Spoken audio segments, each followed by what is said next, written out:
All right, yeah, we are. There we are. Hey, everybody. Really? There we are. There we are. I was Oh like, just like man. staring at the screen, like wondering. I've like had like a kind of a rough day, just because just trying to get this NES Classic episode done, and it's like not done. It has like so little left to be done on it, so it'll be out tomorrow. I know the feeling. I mean, really, neither of us should be here. I know we both have like stuff we need to finish, but you know, Yeah. I we have I don't think we've missed a stream since like February. We've been consistent every week since February, What since and like the was that like Magfest. the only stream we ever skipped since starting? I think so. I mean, when we first What started, what we were every other week. what did we skip the stream for? Was it when we got back from G Anime? No, we streamed that night when we got back. Huh. Yeah. Oh, I remember I played the French Canadian Kirby's Adventure, and Dave was on with me Right. No, for this was that. when we came back. You played Doki Doki Panic. Oh yeah, I was really bad at it too. Hmm. But I don't even remember. I don't know if yeah, anybody in the chat room remembers either. yeah. But we've been crazy busy because we kind of flip flopped on the NES Mini. Like at first it was like we're definitely doing it, then we couldn't get one, and then we were able to get one, and we're like let's just do it. Let's get it over with. Yeah, and like I got it on Monday, like Monday afternoon. Uh, I think we when did we shoot? Did we shoot on Wednesday? Maybe like I spent I, I spent oh gosh, what could it have been Thursday? No, it It's must have been no, it had to have been Wednesday. Wednesday. Regardless, we Yeah. we finished the script on, and it was Wednesday when we finished it because we had it checked that day and we shot Hmm. that night. So Yeah, really, yeah. like it's just been a crazy turnaround, and I think it's pretty neat. I've lost all like excitement and everything for it at this point. uh, because like I can't even like look at it and like get excited about it anymore because I mean I You've really have been like working on it. Like I started working on it. I was up until 3 a.m. last night working on it, and then I got up and started working on it at 8:30 this morning, and I worked on it in like all day. mm. Um, I mean and I've been working on Game Boy all day since I mean certainly had been before we started working on that NES script, and then after I was able to get my shooting of that out of the way, then I mean, I've been working on it all day myself for I guess about 4 to 5 days on end. yeah, All total, I would say I've got around a third of the episode edited, like finished. that's pretty good. I mean, that's like Considering you've this, considered like you've edited as much in that one episode as like a normal RGB episode is or yeah, used to be. yeah, or well, I mean, even to some extent Well, is. the new used to be is 30 minutes now. The new used to be. Yeah. I know. I mean, we have this episode for those that don't know it, the Game Boy RGB episode. I'm looking at my timeline right now. It says 1 hour, 3 minutes, 16 seconds, and 57 frames. I'm sure That's that will change to some extent, yeah. I mean, but as you start to close in on the end, you start kind of slicing stuff. Like I sliced, I want to say like a minute out of NES Mini, like towards the end, because you start to yeah, realize like, oh, like I've said this already in so many different ways, or I can fit this information into a little pop up right, or something. right, yeah. But yeah, I mean, I'd say it's about a third done. I mean, and to some extent, I, I, I'm I'm I know it's not going to be done before Thanksgiving, but I'm still trying to keep the mindset of, well, I mean, I don't know, because that'll keep me motivated to just get done as much as I possibly can, because I want it done. If it takes a lot longer, then I just don't want to take too much time after Thanksgiving. So it'll almost definitely release the Friday/weekend following Thanksgiving. Thanksgiving in the U.S. You're like so intent on getting it finished before Final Fantasy 15 comes out. It's not. Oh, I mean, that's not happening, because if I don't finish it before Thanksgiving, then that's not happening. Right. Because I mean, how much time am I going to have to work on before then? Sunday and part of Sunday and part of Monday. I mean, it's simply not happening. I'll just try to avoid the internet for a few days. Yeah. Until I can get it done, and then it's Final Fantasy time. But I mean, this has been crazy. But I've also in a lot of ways felt, despite the size of this, I've sort of had more fun working on this one than I have on especially a lot of the more recent RGB episodes. Those have, especially the Framemeister alternatives, that got to be a major slog. Right. I was not particularly excited about that one, but this one I still I still feel kind of excited about this one. I feel confident in it. Yeah. Well, I mean, it could be the ultimate Game Boy information resource forever. I mean, I do feel like I'm making a pretty noteworthy video, if nothing else, and that helps keep me motivated. So and it kind of goes beyond it goes well beyond the scope of a regular RGB episode. It's very all encompassing. Right, because it includes the portable stuff. And originally I had no intention of doing that. I originally thought I was just going to make a Game Boy on TV episode, but then Bob from Retro RGB sent that big box of modded Game Boys and stuff. And I'm like, well, I guess may as well just do handhelds and on TV in one episode. And, Right. There's been thoughts like, could we divide up handhelds and TV in separate episodes, or could we divide up Game Boy and Game Boy Advance in separate episodes? But ultimately, I realized there would be so much overlap. Yeah. So much overlap between those episodes.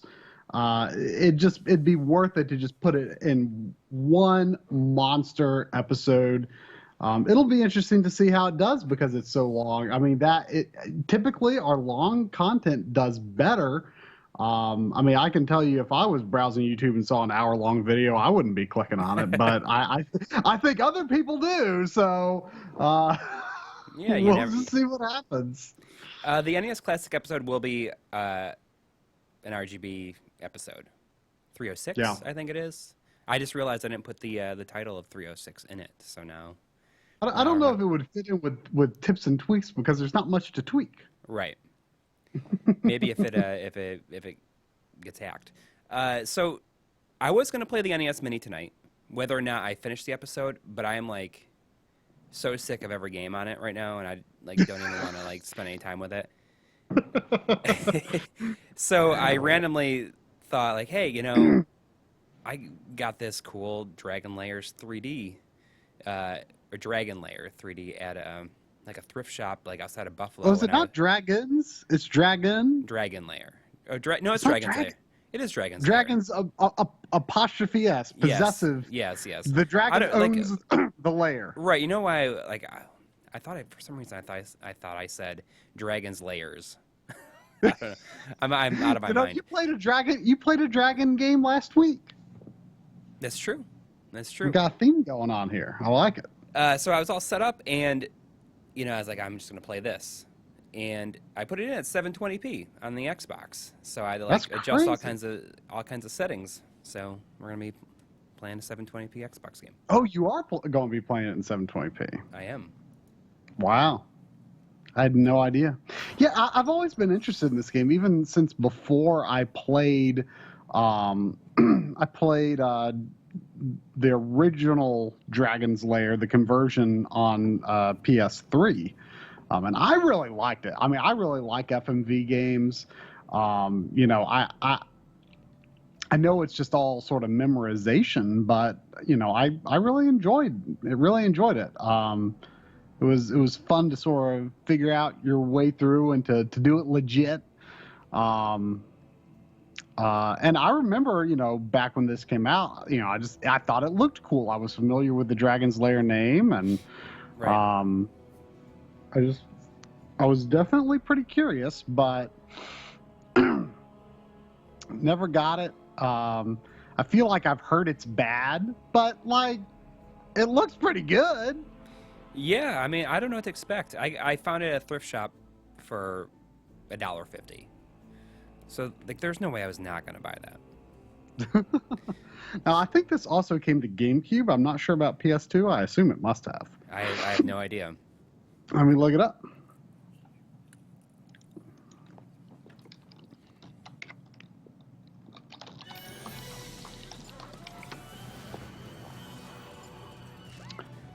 Yep, it came to Xbox, GameCube, PS2, and Windows.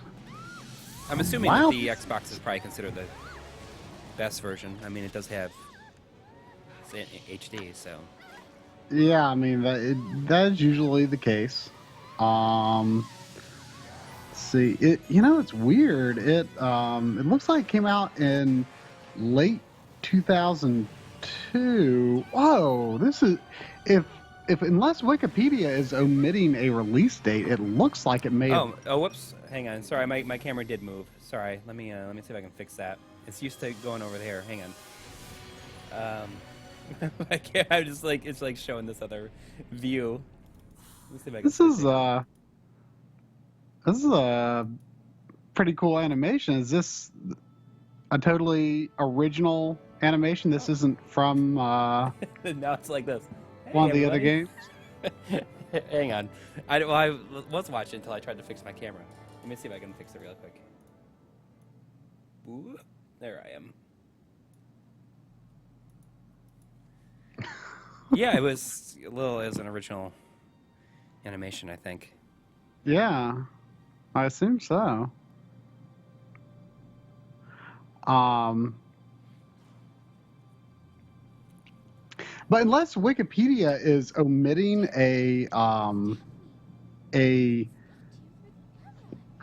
omitting a North American release date for the PS2 version, it looks like it's only listing a European release for PS2.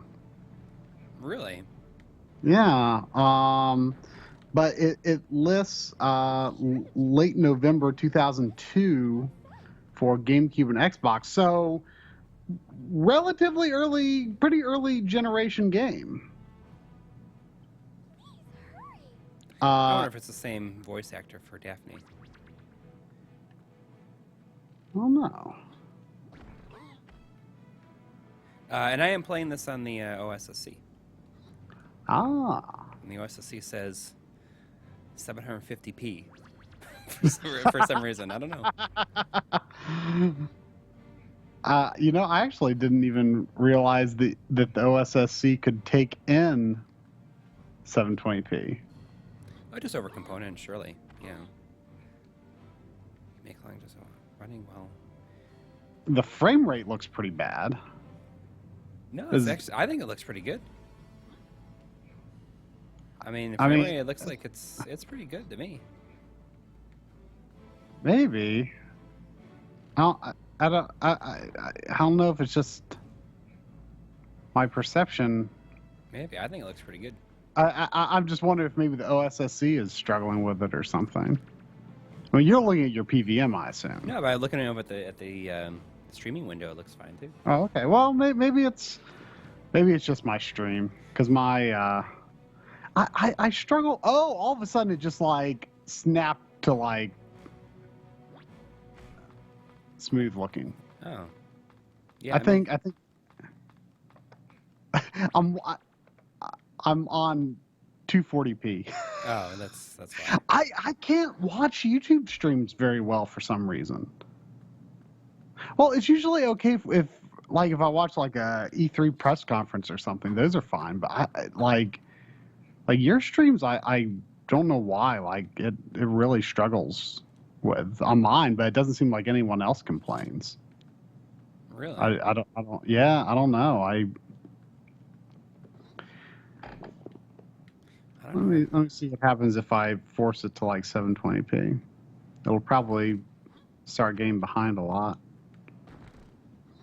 Okay, yeah. I mean, it looks like it's like 60 frames. Yeah, I'm pretty sure it is. Which, I mean, that would be kind of nuts. Like, you've got this cel-shaded 720p original Xbox game. Yeah, right. Released in 2002 and it's 720p? Like, who could even use that? Like, it's hard to believe it would be optimized for that. So yeah, I mean, like I'm pretty familiar. Like, I mean, I'm not super familiar with the. Oh, that eyeball thing is in the original Yeah, version. I mean, like at this point, it's like scene for scene, the same as the game, or as the Laserdisc game. Uh-huh.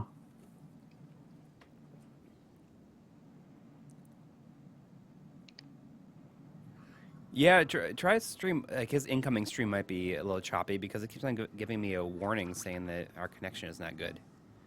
I mean, There's something. not much I can do about that. Yeah. Oh, there's money. Or no, that's just health.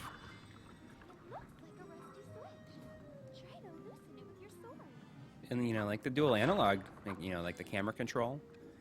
Uh-huh. It feels pretty modern. Really? Yeah. Whoa. What's that sound? That's the. Is that your rumble? Oh yeah, yeah. That's exactly what it was. Yeah, this like actually looks like really good. Like I mean it's. It'd be a good stream for your backlog. Right? Yeah, So I bet you yeah. like Drum would like it because Drum's a big. Oh, he loved it. Yeah, we're big Dragon's Lair, original Dragon's Lair fans on the backloggery. Drum doesn't like Dragon's Lair 2 very much though. He's played some of it, but he said it was kind of unfair compared to the first game. Now, I'm sure some people would say that the first game is unfair, but not from my perspective. Yeah, I mean it's an arcade game. It's like meant to. I never made it past the first couple scenes in the arcade. Well, the biggest thing with the second game, if I'm remembering correctly, is that you have to get these like secret items, Right. or else at some point you're screwed. And there's just like no indication, like that you missed something required. Yeah. I liked Space Ace a little bit more. Say what? I like Space Ace a lot too. It's like the other one. Like, You know, I'm like dying a whole bunch right here. I totally forgot that that there was a Super Nintendo version of Space Ace. And I was watching some video of that recently, and it looked pretty bad. There was wasn't there a Super Nintendo version of this too? Not at like 3D, obviously, but Oh, was there a Super Nintendo Dragon's Lair? I can't remember. yeah, it's like a side scroller. Huh.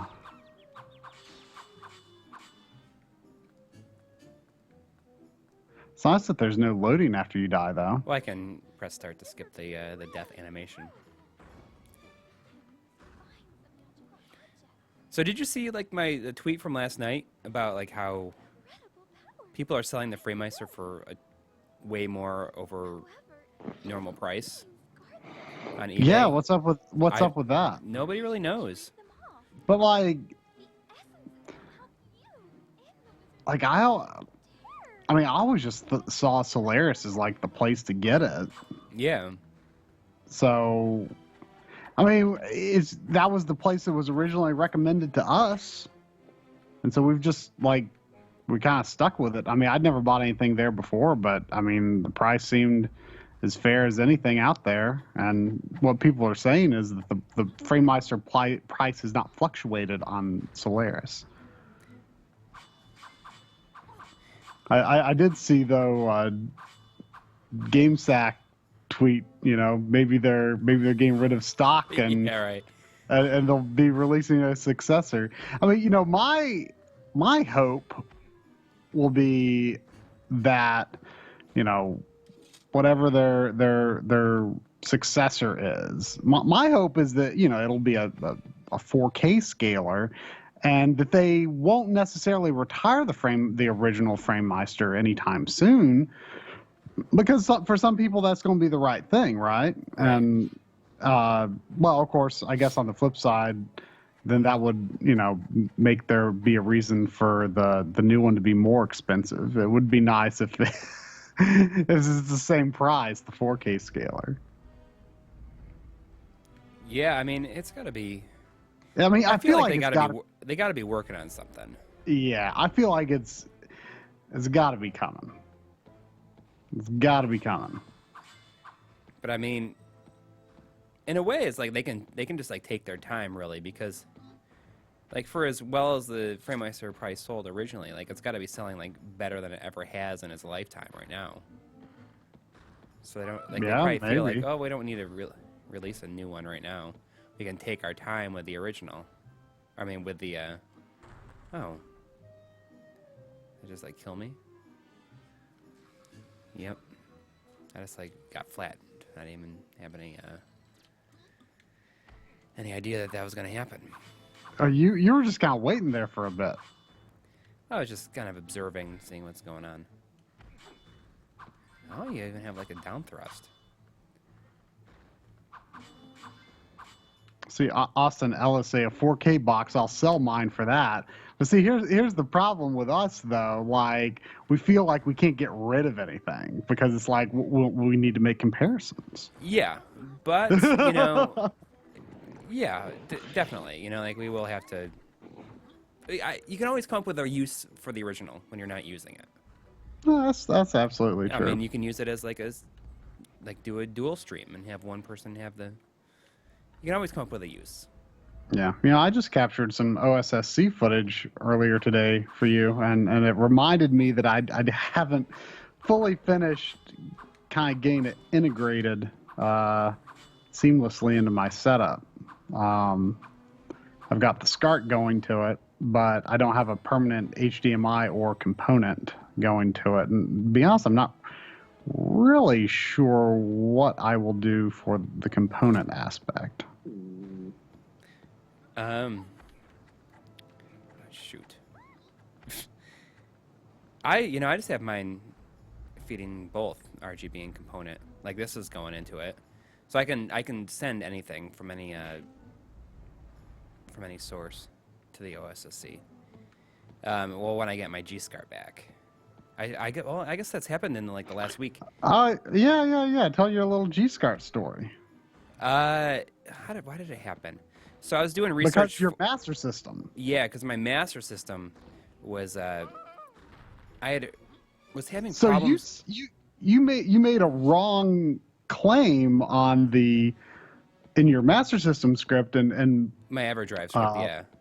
In your EverDrive script, and Bob thought something was kind of funny about it, so you started doing some tests. Because I had also read it someplace else, I'd read this information that 3D games will not work with the master EverDrive. The 3D glasses won't work because it uses too much power from the console. And you tested it, and it didn't work. And I tested it. It didn't work. I read that someplace, and I was like, oh, I guess that's true. So I put it in the script, and then Bob from Retro RGB said he was fact checking the script, and he said, "That's not true. I have totally played, 3D games off my Master EverDrive with friends in 3D with 3D glasses, and so I decided to give it another shot.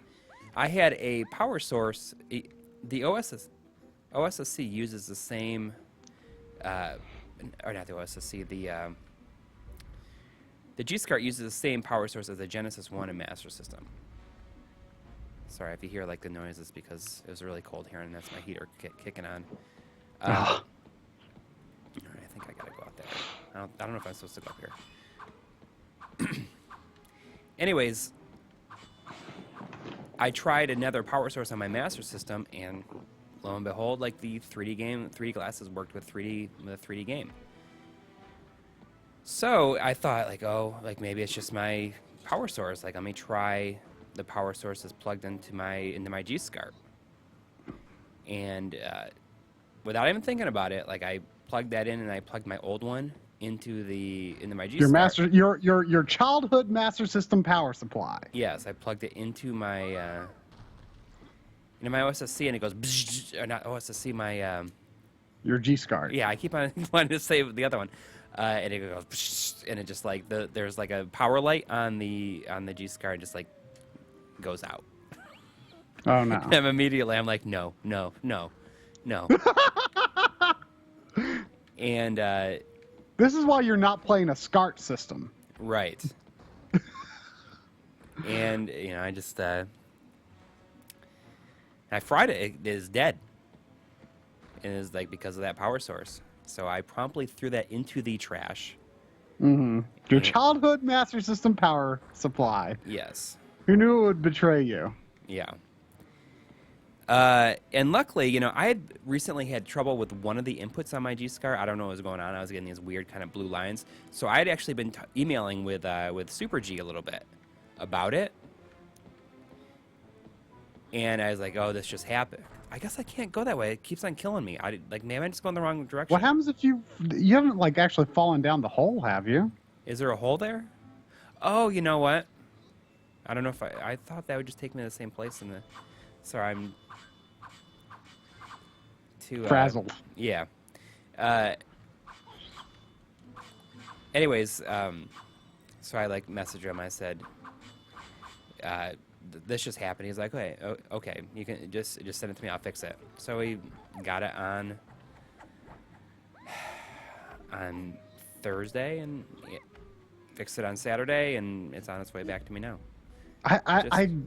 I can't believe that it can be fixed from being fried. It was just the power input. Oh, okay. So he just replaced that one part, and everything else is probably good. Mm-hmm.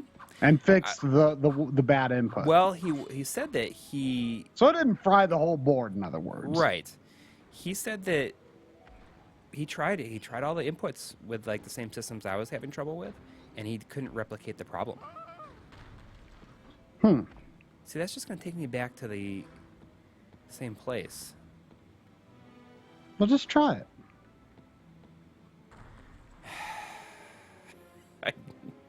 I died.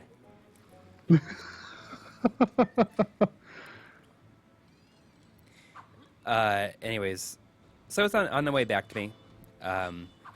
It's kind of cool. I actually have a bunch of different stuff in the mail. I have my fully repaired Dujin Dance PC Formerly engine. Dujin Dance. Yeah, now Voltar. PC Engine RGB mod. He my all that stuff, fixed it all up, did a fantastic job, and that should arrive tomorrow. And that has my modded PS1 in there as well. I got it chipped. Oh, okay. Does that mean can you use the PSIO on it, or is that a different chip? Well, I think you can only use the PSIO on the Model 1s. Oh, this was your little one. Yeah. Gotcha. I don't understand how. Sorry, everybody. This is. Now I can't get back over there. I can't get it to fall down. So that's on its way back. What else do I have on the way? I don't know. Maybe that's all I have at this point. It's like all these like kind of long-term things. I ordered a the Super Game Boy. Oh, the controller, right? The Coury controller, which is just interesting. I mean, it doesn't really have anything to do with video quality, so it's not the end of the world if it doesn't come in time because there's no tracking number on it, but it came from Japan. It's not that expensive. No, it hasn't come yet. It's not like critical to the episode because it's not really video quality related, but it's just interesting because it's got a slow motion button on it. That, as I understand, I think it's supposed to like actually slow down the clock. Like, all right. I think like you're right. It's not, you know, it's not start, pause. It's not pause, unpause, slow motion. Like it's literal, true slow motion, which is like a unique thing that you could not do otherwise. Mm-hmm. It's pretty cool. It has like a downward angled A and B button, doesn't it? I think so, but it looks so similar to a Game Boy that I'm wondering if it'll feel more like a Game Boy than a Super Nintendo controller. And if that's the case, it might feel okay. Mm-hmm. It's hard to say whether it's something I would actually prefer to use, but it's just so odd that I want it.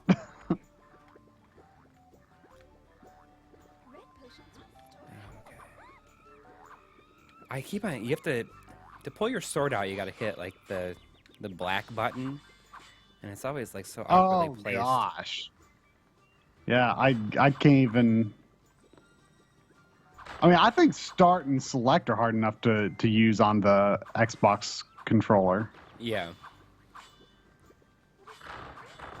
Like, I cannot use black and white without, like, looking at the controller. Granted, I, haven't put a tremendous amount of time into a lot of Xbox games, but... So you had kind of you played through Seiken Densetsu 3. Oh, yeah. So, yeah, that was part of the reason that I didn't I decided to skip out on the stream last night. I had already I told Coury, like, get a guest and, don't necessarily count on me because we might still be playing by the time we did a charity marathon on the Backloggery. I meant to do like a little Periscope to like show like my marathon setup because I did exactly the same as last time, with the exception of we didn't have like a second feed because we were only playing one game. So that kind of made it a little even simpler. But I'm pretty proud of the setup that I've done for marathons. But yeah, we did with the English patch and a 3-player patch because Secret of Mana Seiken Densetsu 2 is 3-player. You can use the multi-tap, but it's only 2-player in 3 for some reason. But it works almost perfectly. There's one part of the game that we read ahead of time. You don't want to have a 3rd player tapped in. It's a great game for a marathon because you can easily just tap people in and out. You just hit the start button. Same with Secret of Mana. But we did it. I bought a. Let me get it off my shelf.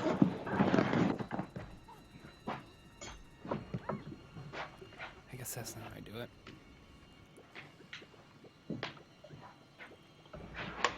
I bought a Super UFO Pro 8 for the Super Nintendo. Mainly because we thought we were going to kind of do an episode all about flashcards, not just EverDrives, or stuff that Crix sells. Mm-hmm. But then we ultimately, like, just the way that our schedules were our production schedules were lined up, we decided it'd be much easier to do an EverDrives episode and then like a separate like alternatives episode. And it's just something that we wanted to look at. I had generally heard like not great things about this, but it's like, well, you know, why not just try? And hey, guess what?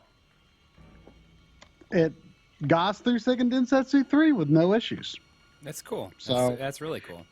I mean, I know, like for a flash cart, you know, I don't want to say snob, but for someone who is more into the whole flash cart concept, I'm sure it would be a greatly inferior thing, but so far it worked fine. I think if you're playing like a Super FX game, you have to actually have a Super FX game locked on the top. So you're gonna take advantage of the chip on there. That's a good idea, though. I mean, just having one allows you to play other things. Right. I haven't tested that yet, but I think that's how it's supposed to work. I don't know. I mean, just for fun, I had my copy of Seiken Densetsu 3 sitting on top. And what was cool was I was able to transfer my save from the I replaced the battery in this because apparently like the batteries are usually dead when you get it. I was able to copy the save, like I backed up the save to the SD card as well as the game cartridge because I just wasn't sure like how well I could trust, you know, the cartridge. You know, doing this for a marathon. I'm going behind this thing because. Well, we called it a marathon, but we did it over Friday, Saturday, and Sunday. You know, so 25-hour game and 3 days. That's pretty good length. I think that's a good length. I mean, 25 hours, like that's. Yeah. Oh, I guess I can just roll. I can just like, it's like Donkey Kong style, where you can just like roll around perpetually. Can you just go through the game like this? Can you see it? Yeah.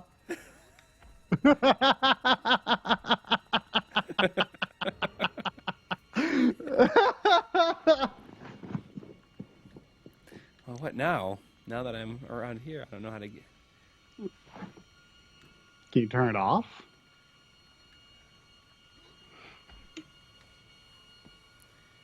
Oh, there's a.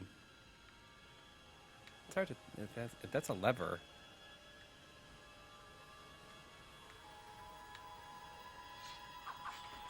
Oh, I gotta hit it with the. Okay.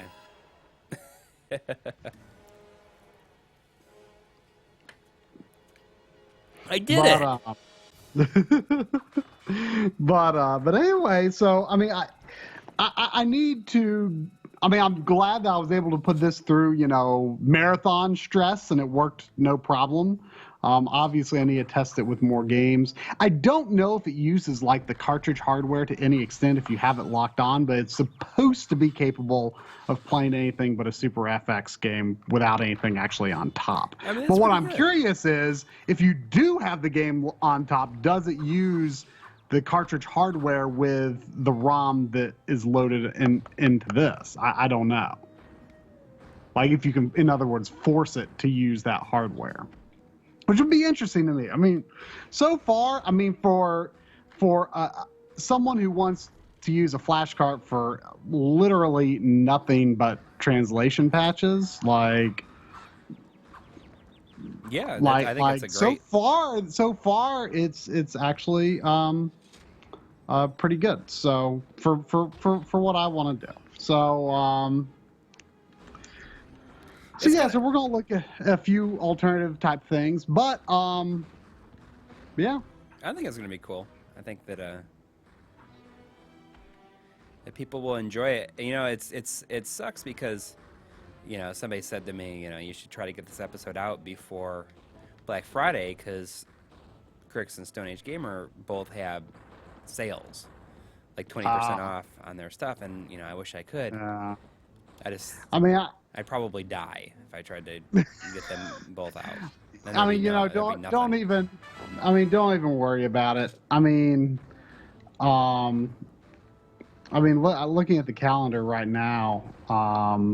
Let's see. You know, the NES Classic is probably going to release tomorrow.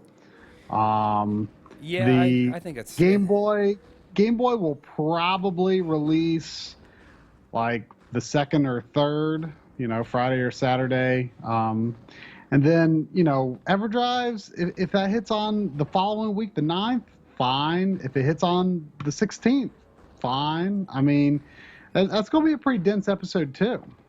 Yeah, I mean, I think it's gonna be probably about a little bit over 30 minutes. I think.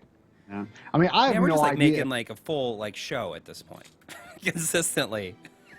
Yeah. I mean, I have no idea if, you know, I'm even going to manage to get another episode out and other than Game Boy for the year or not. I mean, there are like, I feel like I'm probably going to be editing the EverDrive alternative episode. Probably, I'm guessing. Maybe. I don't know. Oh, the which one? The alternatives? Yeah. Yeah. Um, Because you have the most. Whoa. I just get it to like glitch. My jump's really high right there. Sorry. Yeah, I think that's gonna probably be you. But I mean, hopefully, you know, by the time I finish, I'll have like a style for it, and you just follow and do the same things. Yeah. I feel like I've kind of developed a style. Wait, with somebody's this. saying the Retrode 5 is $50 now? Because I really just want to get one just to have for the show, in case I need to. Because when you're talking about something in the, you know, the Retrode 5, like, oh, I had to pull like a shot from a different episode because I don't even know if it works appropriately. Well, I can pull you something if you need it. But you know, I kind of was, if it weren't so expensive, I would be kind of tempted to get a Retro Freak, not really to use, but just because it's got all those cartridge slots, and you can, you know, dump the ROM. Like, Yeah. I just think I think the idea of dumping your own ROM is fun. I don't know though if the format that it would dump them in would be something that would be useful elsewhere. Because, like, for example, one of the reasons I really like this, the concept at least of this Super UFO, is it's got this lock-on, this cartridge lock-on thing on top. You can dump the ROM to the SD card, but the thing is, it saves it in a weird .UFO format. Right. And when I tried to then take that file to my computer and patch that file, it didn't seem to work correctly. It said Lunar IPS said it worked, but I couldn't get to load into the DRAM on this thing, which is what it needs to actually play the game. I only was testing with Seiken Densetsu 3. Maybe it'd work with another game. I don't know, but and maybe for all I know, I could just rename that .UFO to whatever the standard Super Nintendo format is, and maybe then it would work. I don't know. All right,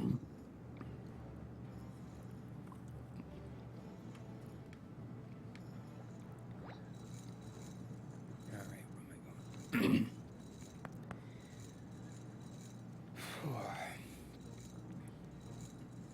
Do you take questions about the Framemeister via email? You can just ask a question right now. Yeah. I mean, people leave comments all the time asking about Frame Master questions. However, if you want to ask a question like that, just ask it live now, because neither of us have been checking like comments on the channel recently, because we are so deep in some of the most intense episodes we've ever done. So, right. Well, not necessarily you, but yours is just such a quick turnaround. Right. Yeah. I mean, so we've just been so we incredibly try to get busy. back if we can. You're much better at it than I am, but I have not been because I mean I've just been tunnel vision, Game Boy, working on this episode for, like 4 days, 4 to 5 days straight. So yeah. And I can't promise I'll necessarily see a question even in the comments here, but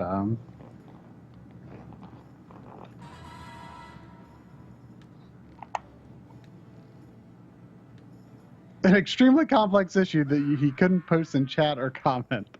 Well, I mean, if you do want to ask a question, you could, by all means, maybe if you can hold off, if you can hold off like a week or two, we might be a little bit more likely to see it, because right now we're just so swamped with editing.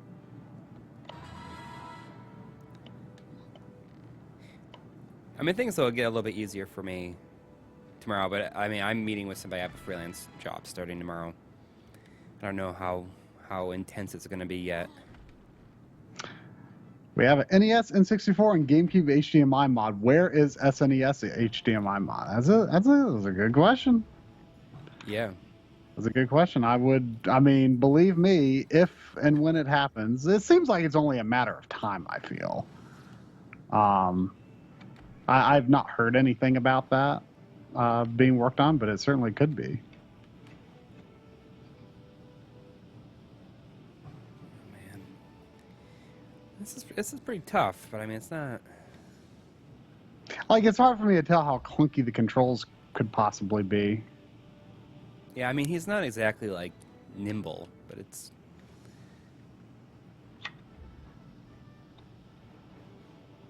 Be sure to mention in the Game Boy episode that there's a ton of R&D going on for screen replacements and upgrades.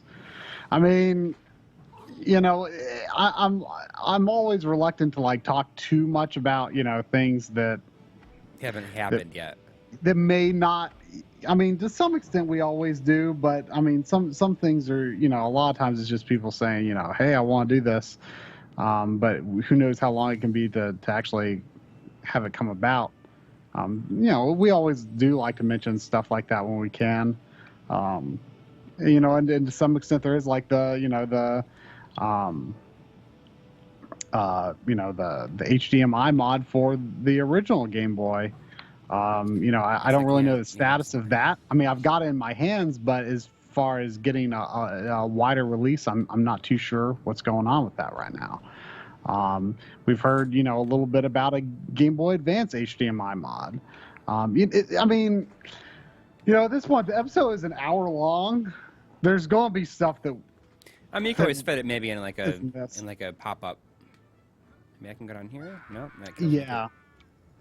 Yeah, I mean, there's going to be things that change, and that's what the 300 level is for. I mean, we mention what we can in 200 levels. We make them as comprehensive as we possibly can at the time, and then 300 videos are oftentimes like addendums to 200 level videos. Right. I think of it as. If all else fails, just pull out your sword and start swinging. I just like solved that puzzle by accident.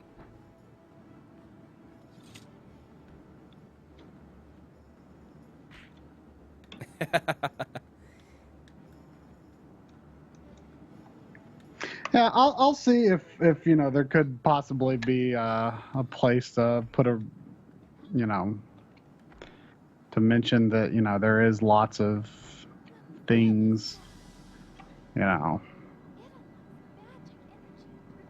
Yeah, I mean you could always put in like a little pop up. You're good. You're good at knowing what should go in the pop ups. That's why I've been a we're gonna. little light on the pop-ups in this episode, I feel. I mean, I think it's possible to go overboard with it. Mhm. Sometimes I feel like it's hard for me to say because like it's hard for me to guess like from the perspective of someone who did not edit the episode, like whether they would actually read that or if it's just too much stuff on the screen. Because I find it difficult, like when I'm like watching an episode to make sure there's nothing wrong. I almost never like really read over the pop-ups all that well, and that's how we miss a few little misspellings and or things like that, because I'm always looking, my eye is always looking for other things that could be wrong rather than problems with the factoids. We call them factoids. Yeah. Sorry, I was just. Why can't I put this? I assume this goes on here. There it goes.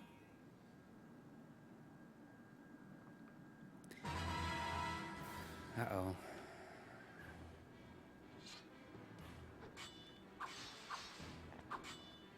The cell shading looks really, really good in this. It's like, it's so crazy too that it's such an early generation game, and it's 720p, and I mean, yeah, on the stream it certainly looks very good.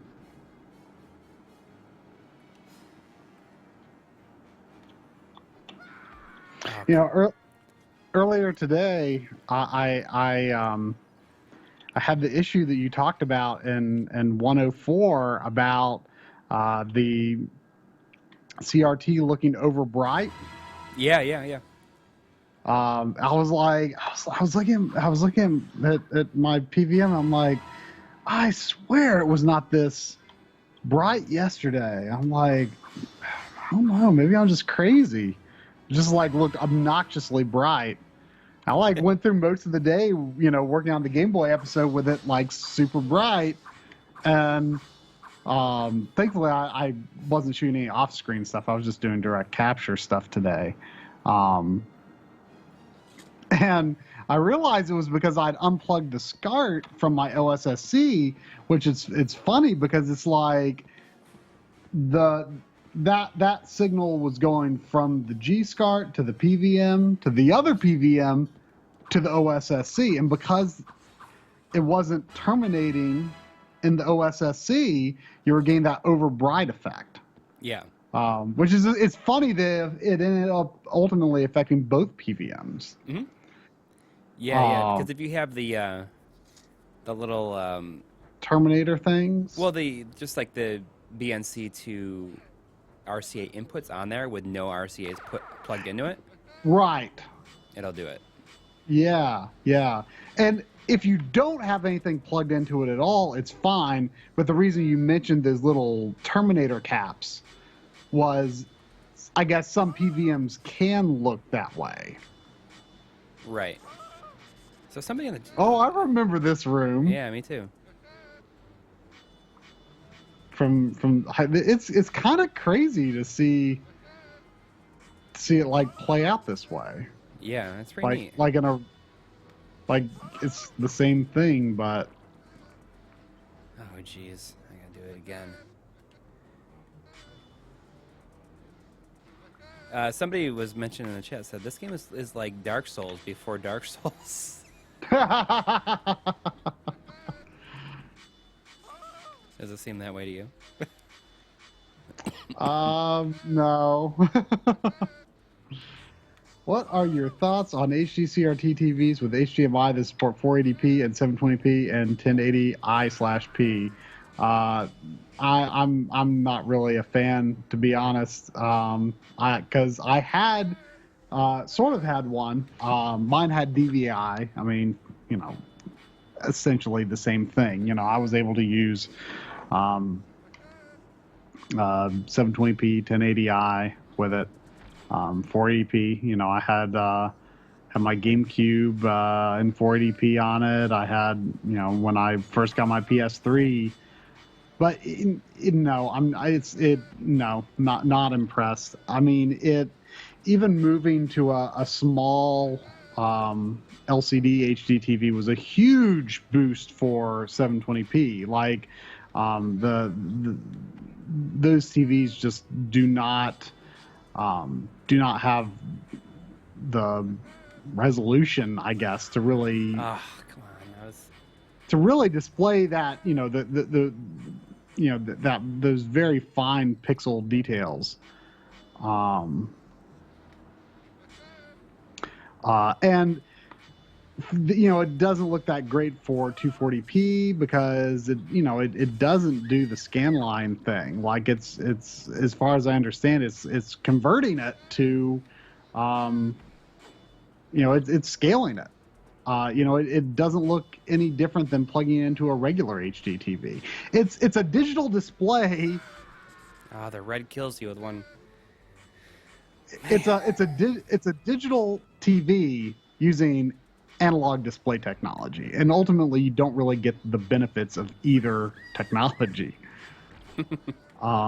In my opinion, because I wanted that TV so bad, and for years, once I got it, I was so proud of it and thought I had the best TV in the world. But that was, before I really got into understanding this stuff better and understanding more about how retro systems work and stuff. Some of the last footage that I got on it, in my memory, I always thought 480p looked really good on it.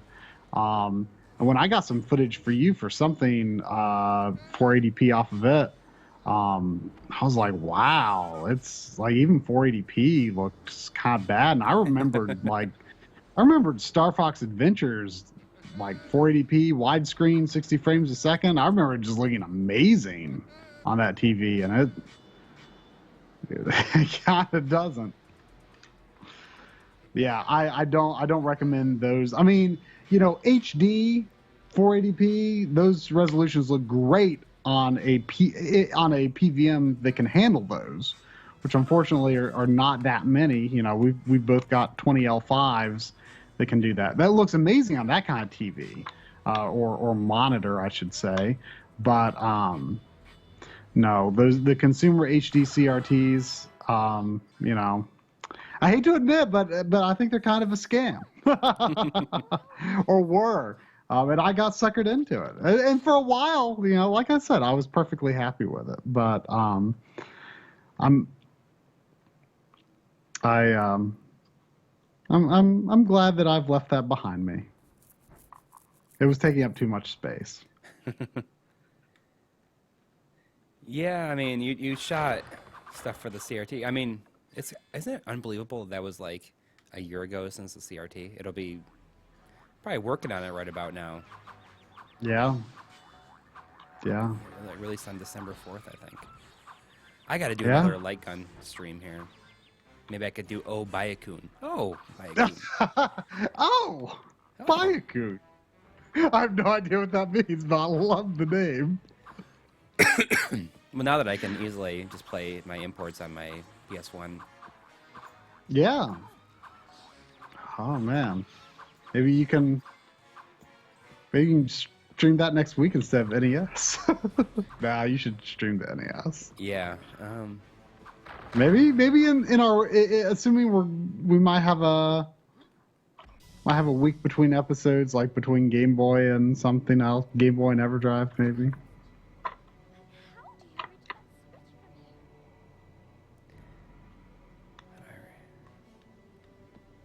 I'm just like, sorry, I keep on going quiet here. I'm just trying to get some arrows. Should I get magic or something? That's the way it's supposed to go.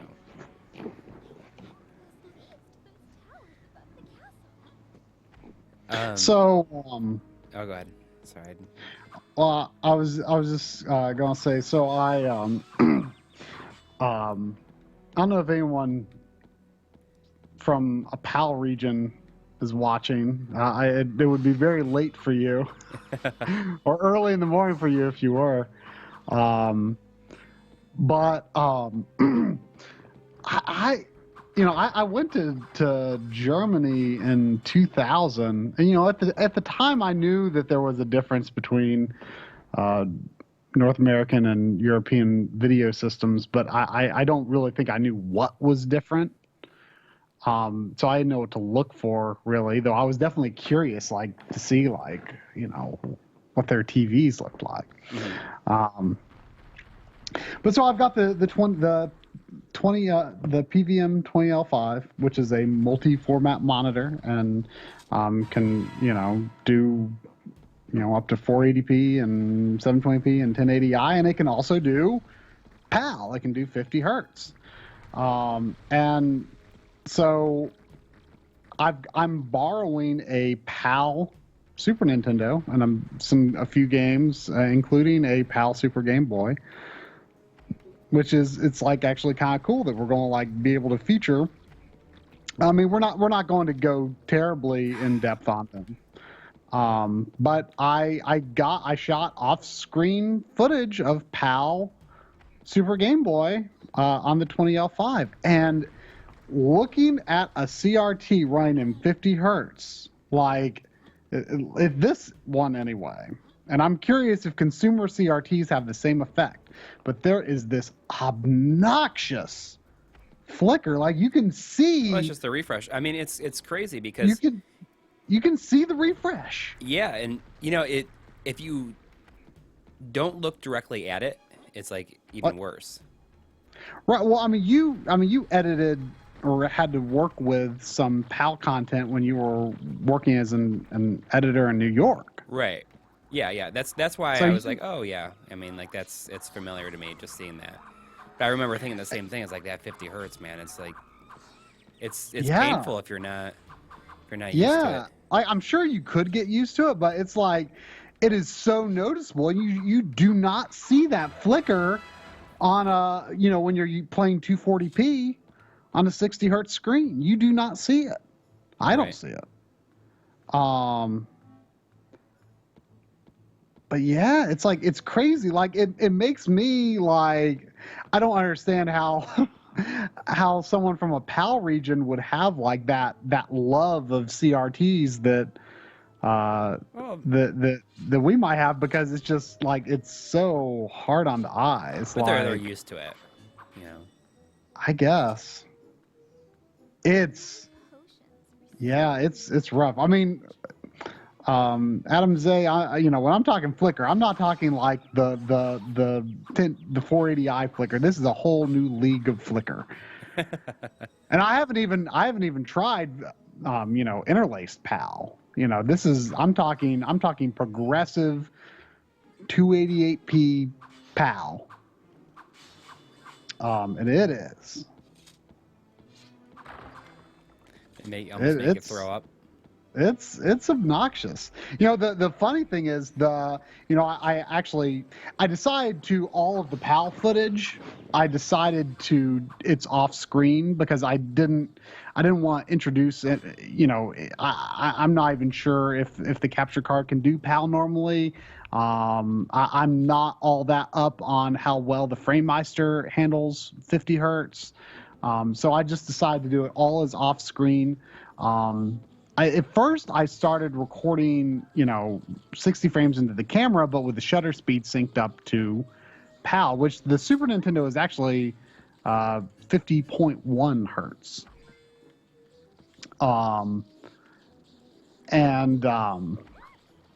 But then I actually changed my camera system to PAL, so I could record at 50 frames a second.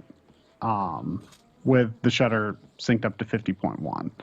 And I thought it like came out really good. Like it doesn't look any more stuttery in my recording than it did in person, but you've got the benefit of not having that obnoxious flicker.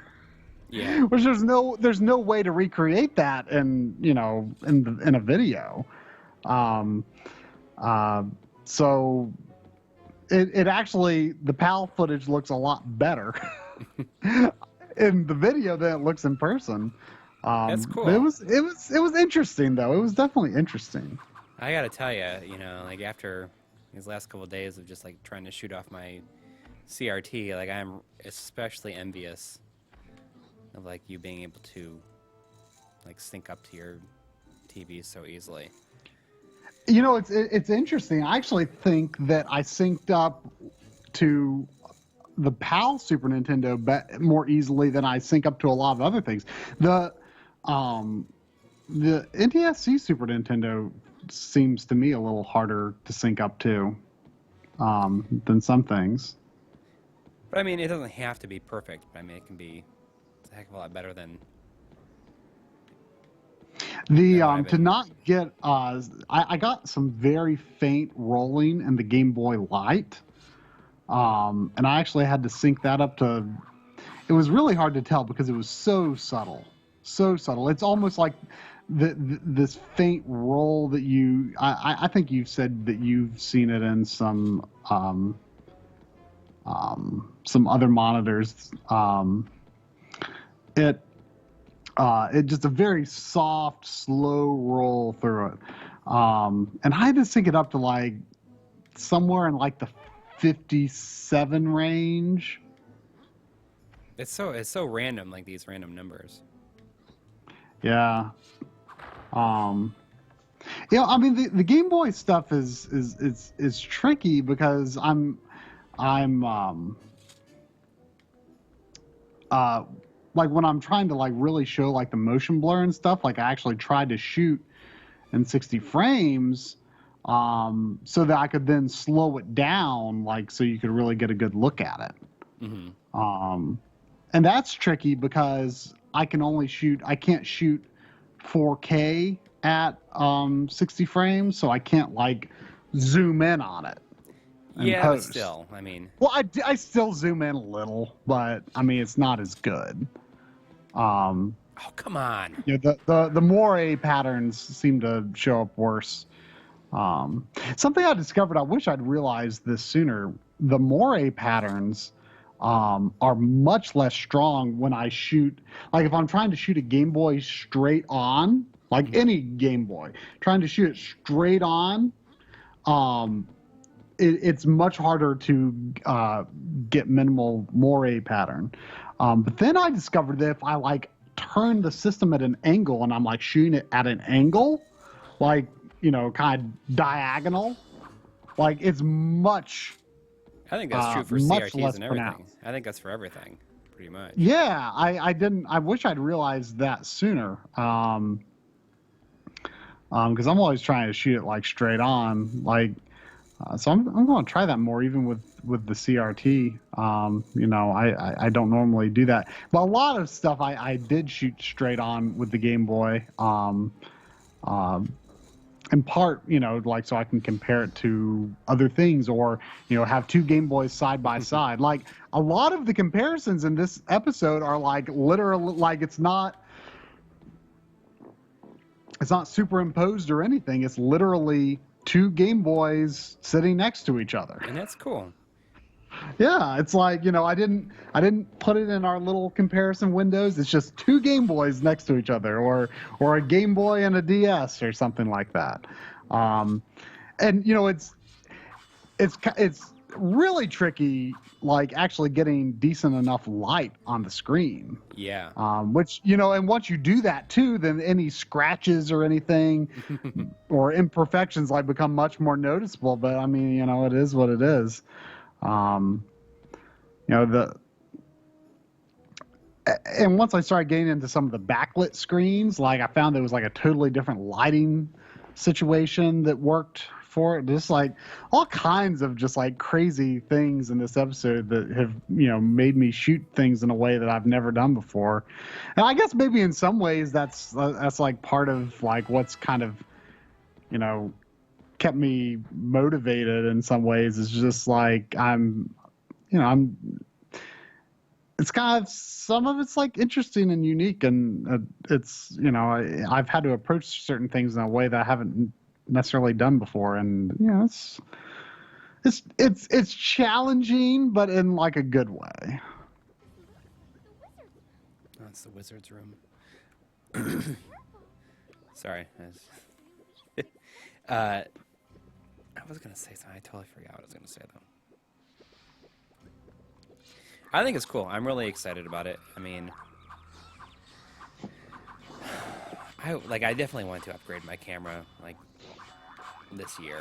I also want to get I want to get one of those Magewell cards. I actually talked to Badass Consoles a little bit because he uses a Magewell card. He's like, the thing that I realized about Magewell cards is that they make you wonder why you ever spent your time working with anything else. And instead of like wondering what resolutions it supports, you'll find yourself wondering what resolutions doesn't it support. I don't really know that much about it. Like, do they have a really good reputation? Are they like? I don't think anybody really knows expensive? too much about it. Like, there's no like YouTube videos on them really at all. And when they do, is it not really gaming focused? well, no, I mean, there's one that has an SDI input in on it as well. It has HDMI, that does HDMI, S-video, composite, component, and SDI. Wow. And I think that one's like $430 or something. Does it do 4K? I think it does 2K. It'd be cool if it did 4K. Maybe that one's only a little ways off. Or yeah. I mean, that's like kind of the big thing. Like we were talking about doing a capture card episode. But then I thought, why don't we do like a huge like capturing game footage episode, like everything about the subject. Yeah. And I pitched it to somebody else who might be interested in doing that, and he's like, "Oh yeah, sounds like a good idea." So, we'll see if hopefully that'll happen this year. Something I've been thinking about lately that has me a little worried is, when the time comes for to get into really get into 4K, actually get a 4K screen. Right. Like, what bottlenecks in our setup that we have now might there exist to really having 4K seamlessly integrated? Like, for example, like, would 4K and HDR actually pass through our existing no, we need a new HDMI splitter. Yeah. And would a new splitter strip HDCP? Probably not. It's a new, it's an all new form of HDCP too, isn't it? Well, it's like HDMI 2.2, I think it is.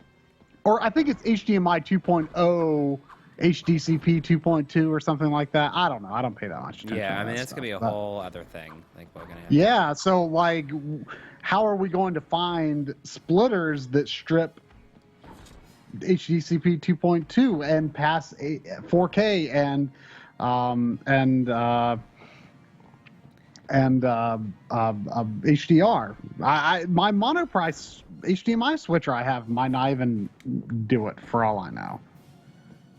Probably doesn't. We'll have no shortage of things to talk about and to spend money on. Yeah. I mean, like, for now, like, it's not that big of a deal because, like, I would love to capture 4K, but, I got a PS4 Pro, against my better judgment. I still got it.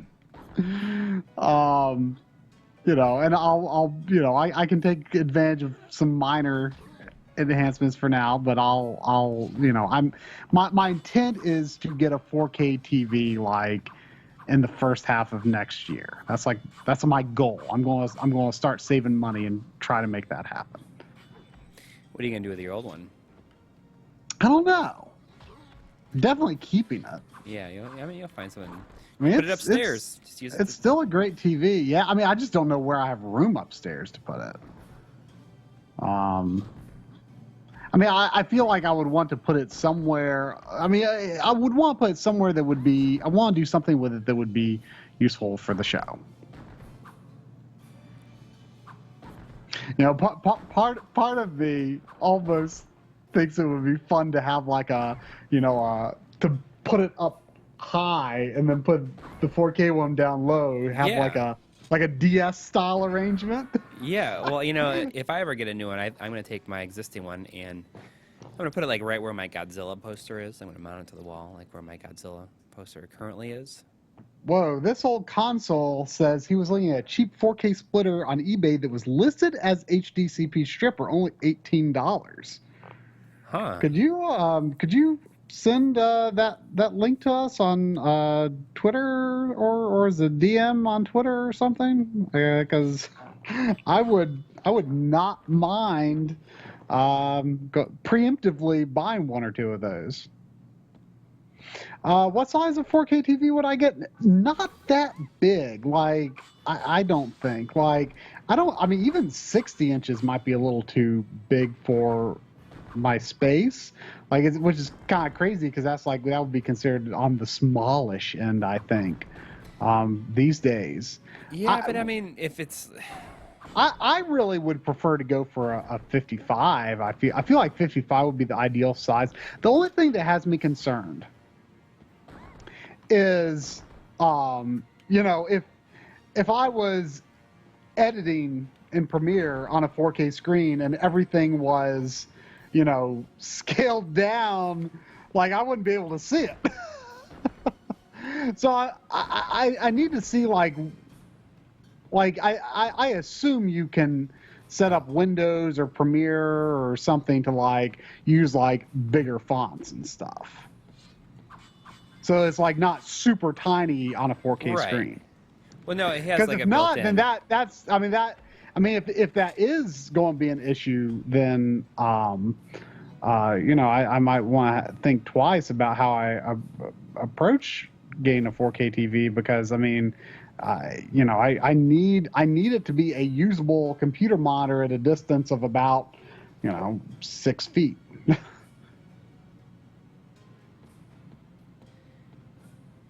Saying an 80-inch television. I can't even imagine. Can you imagine going back and telling yourself as a kid, like one day you're going to have an 80-inch television? I mean, I remember dreaming about playing. I wonder if I can hit this. I mean, I've got 46 inches. I don't think in its place, I don't think anything much more than 10, 15 inches max extra, so in other words 55 top 60.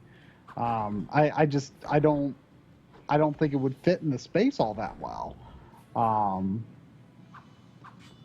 mean, I guess it could be bigger if because it kind of my TV extends 2 feet from the wall. I guess if I had the arm not extended as far, I guess bigger could work. But there's no point in paying for that if I don't need it. Bigger's always going to cost more money.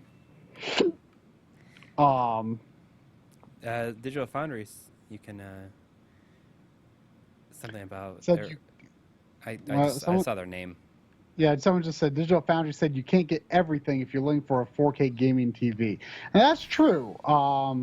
They reviewed some Panasonics, I think that they really liked. I think they may have been European models though, because I tried to research and I couldn't find them. The things that turned me off though, to the ones that they reviewed, it sounded good, but it was an edgelit screen, which I really would like to avoid an edgelit screen if at all possible. I at one point I wanted to wait for the price of OLED to go down. I don't know if I'm going to do that unless unless the price of OLED goes down a bit and I somehow I'm able to save up more money than I expected. Right now, I'm just intending to start saving money with the intention of buying a 4K TV. I don't really have a plan yet of what model, what price. I'm just going to start saving money, and when I feel the time is right, I'll see, what seem like the smart gaming options. Right. Speaking of Digital Foundry, we might have a little collaboration coming up. Yeah, that's like crazy. I can't believe that.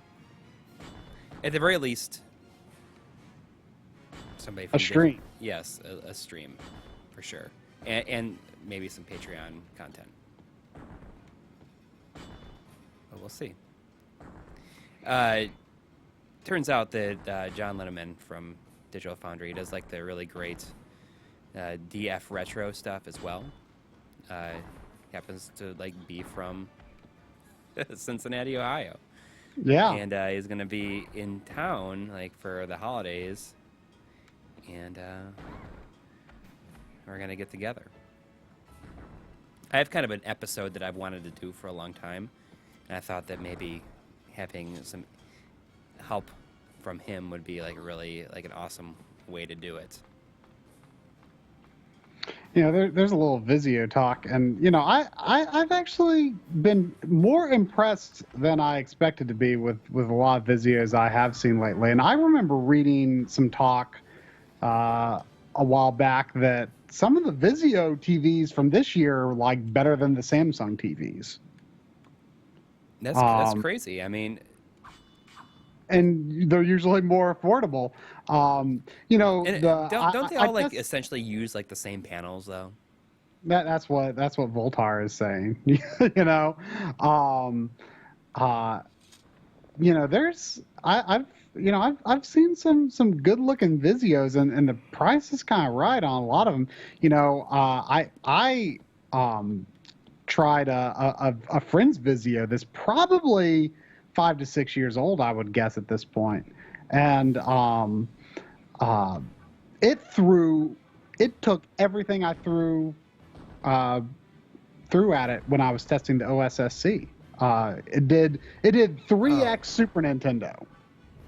And that's like all you need to know.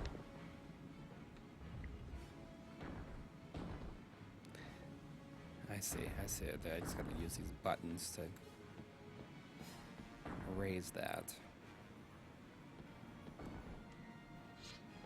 Voltar says, check out the D55U. 13.5 milliseconds latency, local dimming. Local dimming is like what you needed, I think, to get like, you know, really have the most range with HDR. You know, to be honest, I think I saw when I was in Target a couple of weeks ago, and I feel like I saw for the first time like a 4K TV like actually hooked up correctly. Like I've seen 4K TVs, but they either don't have the right kind of content or, you know, it's crummy quality. This was like actually like good looking stuff. And I'm like, yeah, looks nice. I don't know if it was HDR or not, but you know, it definitely looked good. The Vizio that he was talking about. I don't know. I mean, that's. Look it up at like I was definitely. Well, I'll look up Amazon. I was definitely looking at some like not like looking to immediately buy, but I was definitely looking at some Vizios. Like people were saying good things about their 4K. I think like HDR, at least on some models, like had to be implemented via a firmware update. So that kind of made me wary. Like, you know, I would kind of want one that was like built with HDR, you know, and you know, from the ground up. D55U Vizio, 55 inches, which is what I want. I have this thing where I do really good, and then just when I'm about to. It's not sold at Amazon, but I mean the prices are like. Reasonable. I mean, it's like, yeah, it's like $660 roughly. That's like really good. Yeah. Like 55 inches is like my sweet spot, I think. Yeah. I'm gonna look it up on Best Buy. D55U. It's $500 at Best Buy. It's on sale.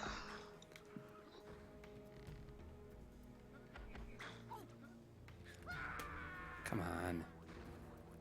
You know what? I have finally working on this Game Boy episode. I have finally been able to type in the numbers of 4K without having to look it up anymore. Yeah, I don't think I could do it without looking it up anymore. Yeah, it's 3840 by 2160. Ah. No, look at me. I finally learned. But the reason is because sometimes when I do nesting, like if I want to have the full resolution of a 4K camera shot to work with, then I have to go edit the sequence settings because it defaults to 1080p because that's 1080p 60 because that's the sequence I'm editing on. But sometimes I want I want to be 4K, the nest to be 4K, so I have to like manually type it in. Or sometimes I want to be 29.97 frames so that when I do keyframing, it doesn't look like over smooth. Mm-hmm.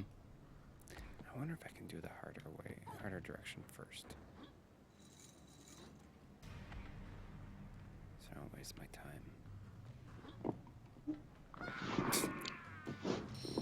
So I'm looking at this 55U. Does it have HDR? When I search for HDR on the Best Buy listing, it doesn't come up. You think that's... But you know what? I bet every Vizio that comes out in 2017 is going to have HDR, and they're probably going to be priced similarly. Yeah, So, I mean... I might not have to save up as much money as, I thought. Like, part of me still is tempted by OLED, but as long as it's not edge-lit, I think I would be okay with not holding out for OLED and spending significantly less money.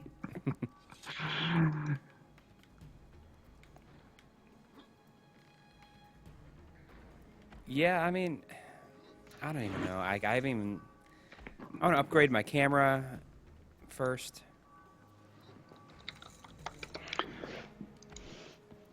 Andrew Bidding says, check out LG's 55-inch 7700 series. With 4 exclamation points. Here we go. Here's the 54.6-inch LG. It's LED. It's a super UHD TV 4K. I really want you to know it's super. It's only $800. It's on sale down from $1,100 though. See, sometimes I'm surprised that 4K is like taken off. Like the content doesn't really exist. Well, no, it's not even that. It's just that I felt like 4K wasn't going to be viewed as like a big enough jump, so that people would go for. Well, but think about it. It's a bigger jump than, 720p to 1080p. It's a much bigger jump. Much bigger jump. Yes. But I mean, I'll admit, like when I first started watching 1080p Blu-rays, I was like, how does it get better than this? Yeah. Really, gaming is really the only area where there really would be a significant benefit, I feel. And I intend to edit, 1080p as long as I can instead of 4K because I feel like there's definitely some advantages. Namely that you can zoom in on 4K footage without losing any quality. Right. That's like the main. That's a huge thing for me. Yeah. I mean, I would love to be able to do that too. Like just in general, like your footage just like looks so much better than mine. Well, I mean, I think it's just because it's a high quality sensor. Even 1080p stuff, just it's just really good. But well, I mean, just like shooting this stuff for the NES Mini, I'm just like, man, the whole time. I was like, it looks like it tries stuff just like so much better. That's why if I don't have a shot for something and you have like done something in an episode previously, like I just recycle the shot if I need to.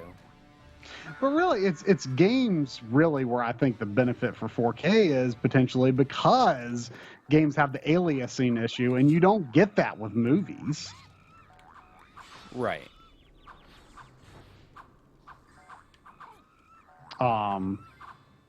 So I'm willing to look at what 4K TVs come out in 2017, and if the right options come around at the right price, and I'm definitely looking to get into it. I feel it will benefit the show, and I feel like, once I get a 4K TV, like the first thing I'm going to do, once I get a feel for it, is, do an episode about, gaming on a 4K TV, not necessarily 4K content, but what considerations do you need to make to play non-native 4K stuff on a 4K TV? Right. That's what's most interesting to me. Because let's face it, if someone's going to buy a new TV today, the chances are pretty strong because the price is going down. You say you're surprised that 4K is taking off, but stuff like 3D and all that, like that's always a big question mark. I just imagine them to go, like, I thought that 4K would not be as big of a deal, and people would just wait for 8K. I think higher resolution is always inevitable. Right. We're going to get to a point of diminishing returns, I think. It seems hard to believe that we wouldn't, but hey, who knows? We could be getting into 10,000 plus P, yeah. Eventually, but it's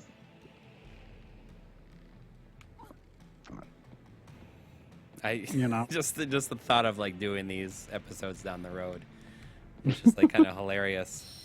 How to play Game Boy games on your 21 million P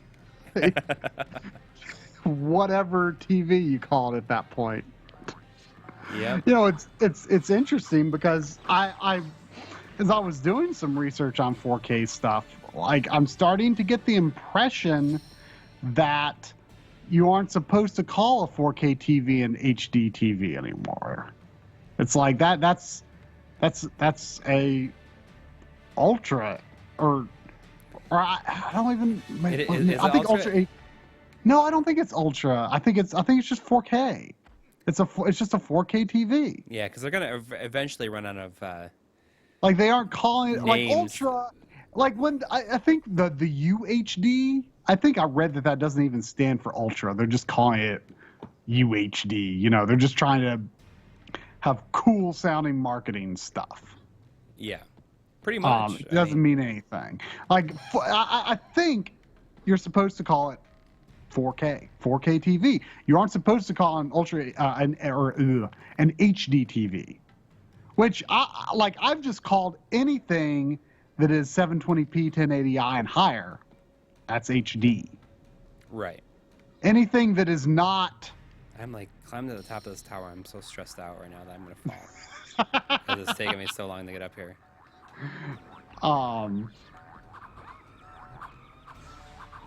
In my mind, anything that is not, 480i, 480p, anything that is beyond that is HD in my mind. Yeah. Aside from, the PAL equivalents, obviously. But, it's just it all falls in the HD category for me. So I'm going to have to get used to, in everyday talk, it's fine to say, call it an HD TV, but, I feel like for the show I want to use the proper terminology. I want to call it a 4K TV if that's indeed correct.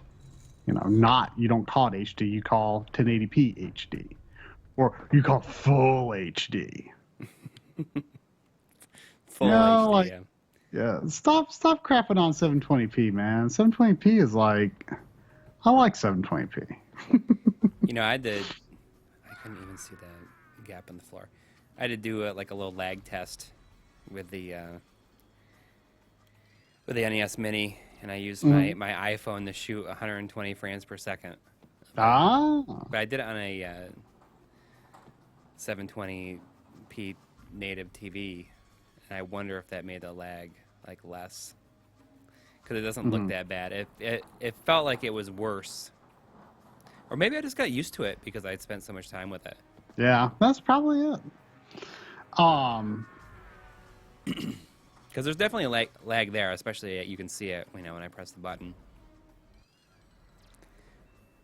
But it's cool being able to do that. But my phone will only do 120 frames. It can actually do up to 240 frames per second. Wow. Or not, which is kind of crazy. I have no idea what, I've got a Google Pixel. I have no idea what it can do. What's going on here?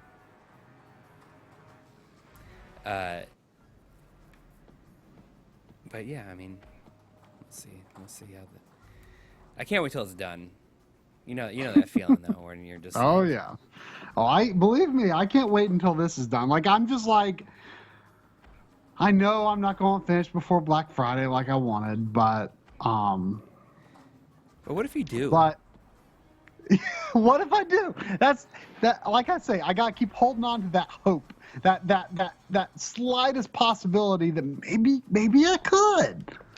Because that's what's going to, get me making good progress, and then have less to do after Thanksgiving. Right.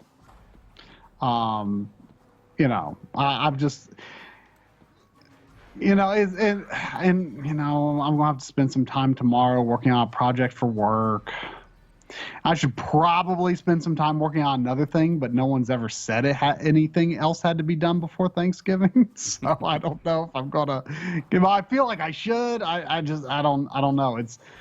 It's so hard to figure out how to allocate my time for that right now. But right. Because this Game Boy thing feels all encompassing, all important right now.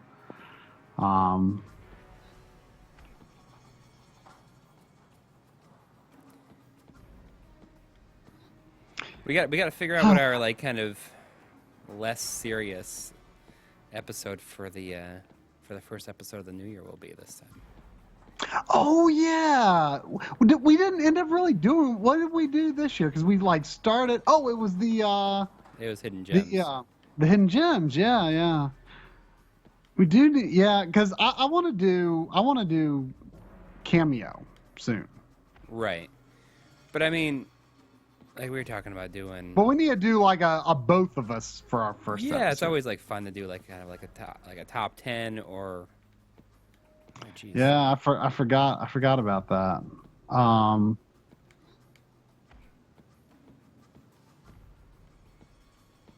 This is intense. I'm impressed at just how intense it is. It's not perfect, but I think it's a pretty good game. Yeah, I mean, I'm definitely interested. How much does it sell for on eBay? I mean, probably so really I got a cheap. deal.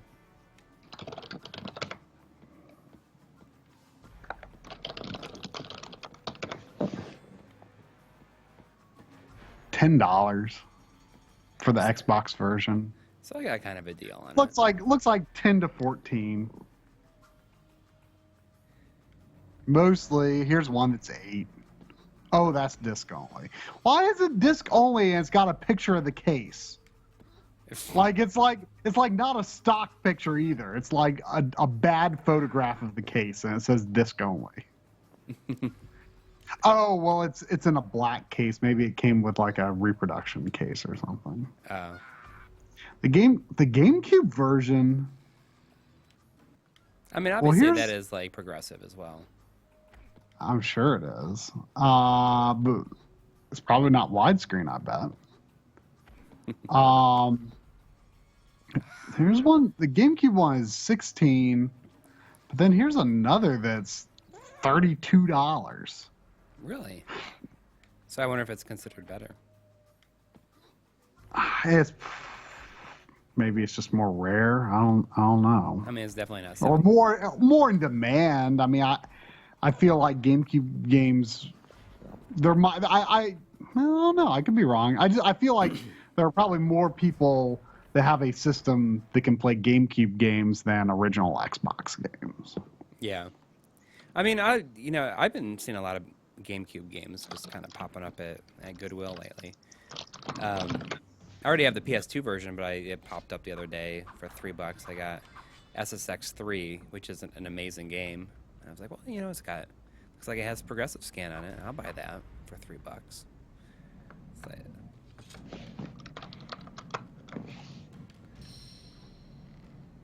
Someone linked me to the old IGN head-to-head of Prince of Persia: Sands of Time that I had mentioned on stream. Because I remember, they did that sort of thing on a much lesser scale, before Digital Foundry did it. right. Years and years ago. And it was so funny looking at that too, because like the pictures were so small that I was like, is there seriously no way I can click this to make it bigger?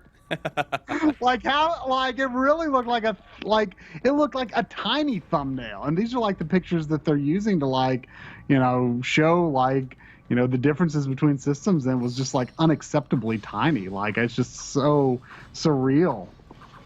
Okay, that was Austin. Where'd you dig that up? Because I'm having a hard time finding those on Google. Just searching on Google, because I feel like they did a head-to-head of this game. I would love to take a look at that. When you try to run through a door that you've come from, he smacks into it. It makes a smacking sound, and he kind of backs off and holds his jaw for a second. Kind of surprised I don't really hear him making his noises, or he's like ooh, ooh.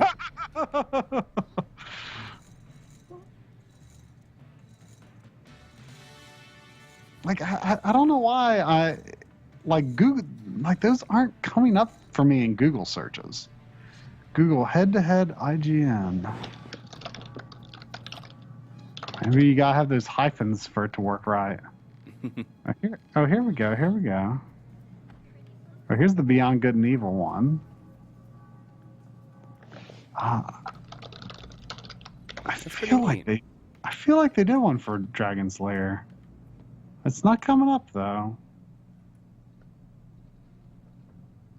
This game does not have an autosave, so I should probably save my game. Yep, just in case.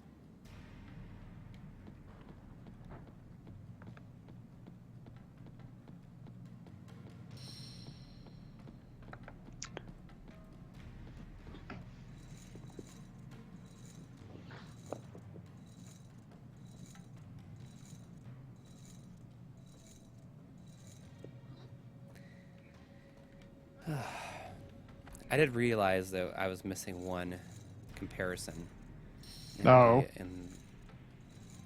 the Mini, and it's just because we need a high def NES between the two of us. Oh yeah, but were you able to use? I gave you a bunch of footage. I know, but there's nothing I can use for a comparison, unfortunately. Really? Yeah. Unless I do another Kirby, I could do another Kirby, I guess. I mean, the Kirby is so easy to use, Yeah, but I already used it but two times, I think. And I use a lot of Kirby in my NES episodes because it's such an easy game to use for comparisons. But I just think we need to get a high def. Did I not get you some Mario or Mario 2 or something? I do have a Mario 3 comparison. Maybe I already have. See, it sucks because you only have so many, like a limited amount of games, and a lot of those games on there are not good for comparisons. I mean, there are like games with like black backgrounds that they're just not. Yeah, those early NES games. I'm not a fan of early NES games, except for, Mario. Like Mario, Super Mario is like, it's really kind of unbelievable, like just how far ahead it is of everything else of its time. Like nothing is even close. Like I'm not saying everything else is bad, but like you can see that they were definitely from an earlier era of gaming. They were of the Atari age, really.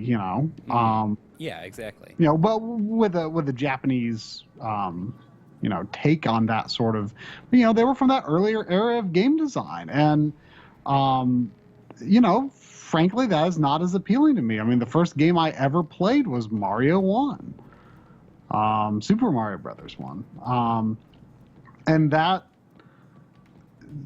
like, it's just, I mean, it's like, if you were, I can't even think of an analogy. Like, I mean, it's just generations ahead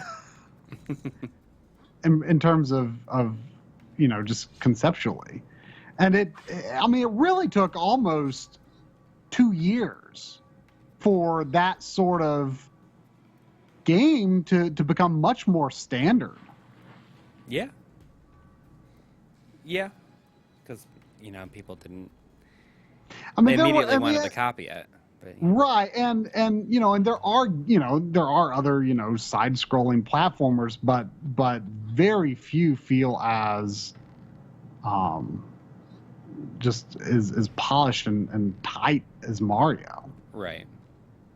Like Mario 1, just like, I mean, it feels perfect to this day. See, I don't. It's a little bit too, like. I mean, I didn't play it very much when it came out. Just as, a heads up. But, it's very much more like momentum based. Like your jumps are like more momentum based. Oh, yeah.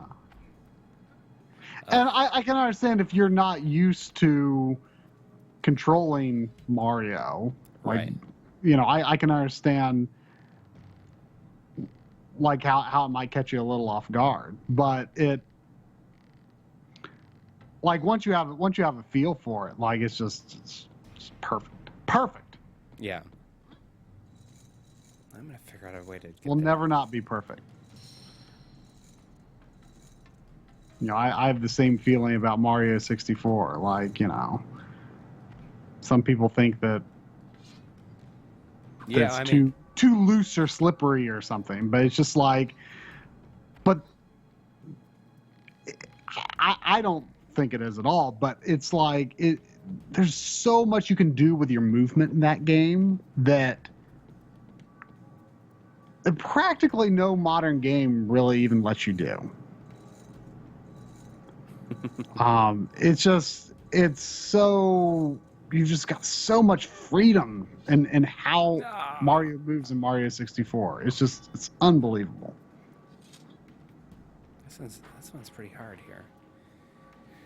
I don't know if I can make this. Maybe I'm doing it wrong. It would surprise me. I mean, you got a rocky start, but you start making some decent progress here. Yeah, I wonder how far along I am. I mean, will you look it up on how long to beat? See how long it is? Sure. If there's anybody has even beaten this game, put it in there. I wouldn't be surprised if not. Also, Adam Zay says Mario 64 is one of his least favorite games of all time, and you are nearly dead to me now. Yeah, I mean, I'm not I can, like, that is a game, like, I know that a lot of people are like, oh, that game hasn't aged very well. There's like, it's like you are speaking a foreign language. Like, I cannot get myself in the mindset where I can even begin to understand the proposition that Mario 64 is just not like a complete joy. Like, that is how in love with that game I am. Like, I just cannot comprehend not thinking that game is mind-blowingly good.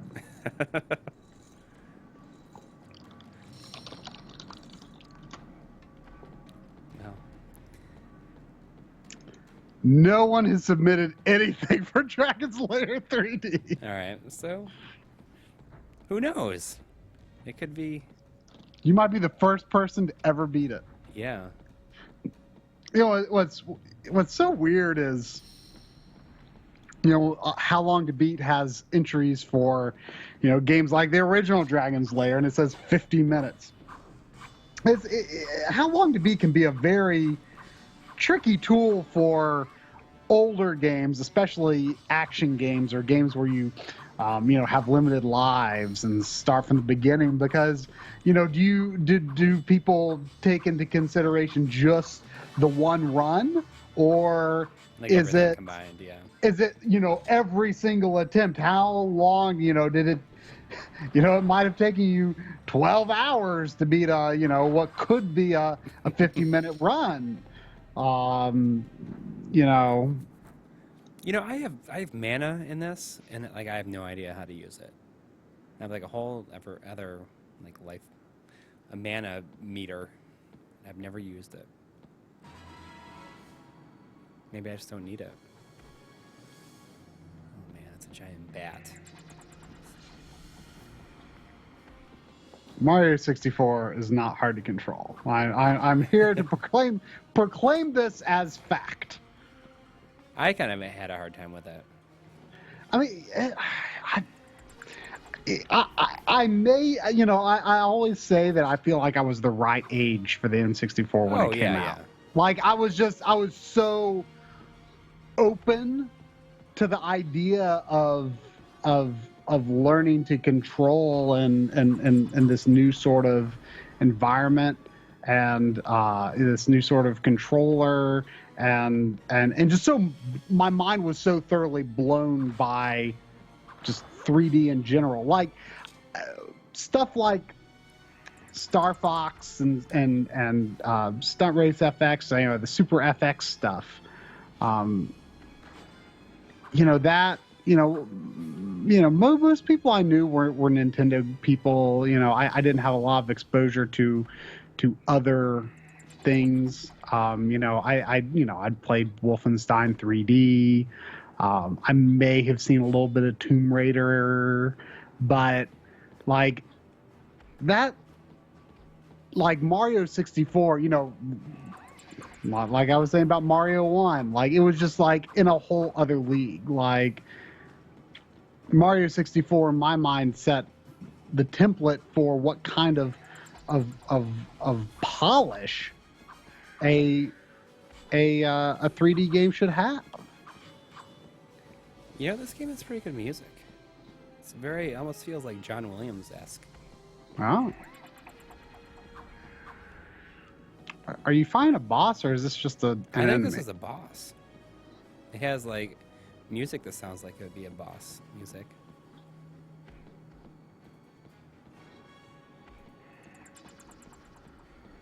It doesn't seem like it's that hard. I mean, overall, the game does not feel like it's that hard. It's just a matter of figuring the stuff out. And you have unlimited lives. Which See, is like Adam Zay, Adam Zay here is talking crap about Mario 64. I apologize, but you know, didn't know what to do. I mean, the game was all about, you know, exploring and just the joy of moving around in this 3D space that, I mean, nothing up to that point even came close to what that was in terms of a 3D space that you could play in and move about in and run and jump and all these things you could do in it.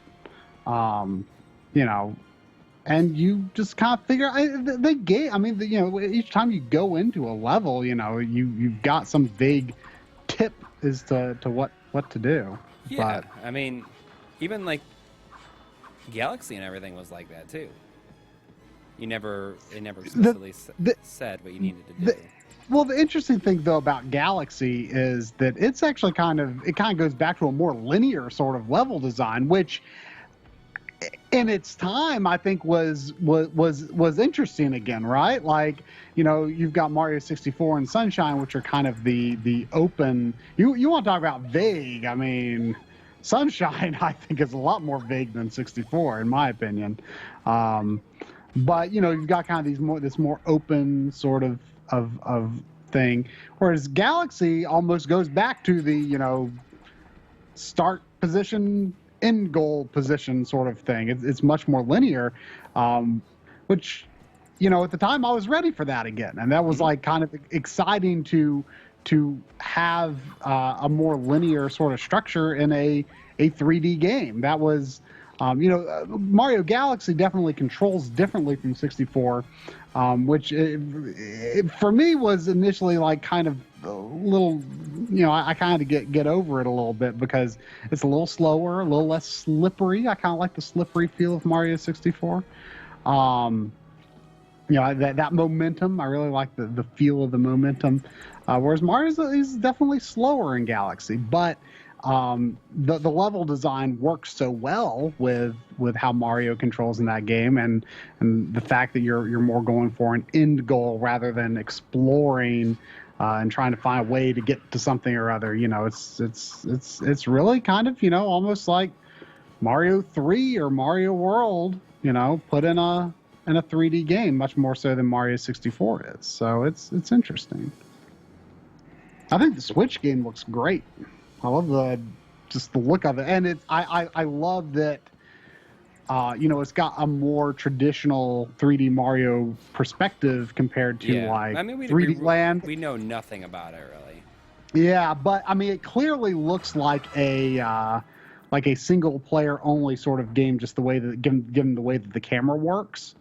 Which, don't get me wrong, I think that 3D Land and 3D World are great games, but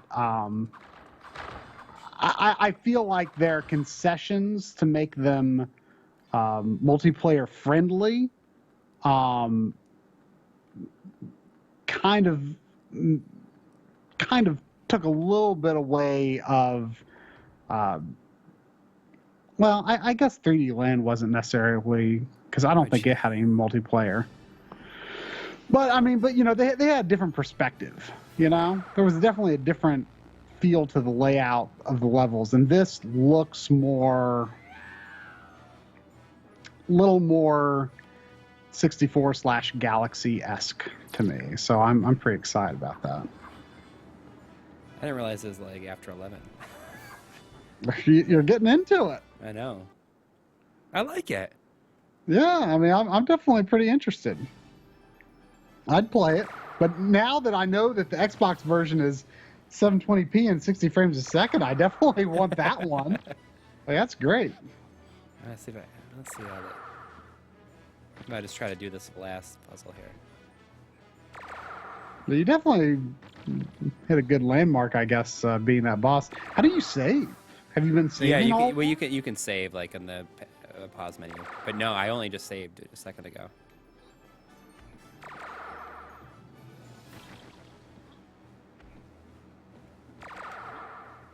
So it's like kind of tough here. It's like this is some memorizing you got to do. Blibler says he thinks that this might be able to do 1080i as well. I mean, I would always opt for 720p over 1080i. Right. That's just me. I did experiment a long time with using 1080i on the PlayStation TV, because I mean it makes sense because the Vita's resolution is half of 1080p. So it would make sense that 1080i should work well for it.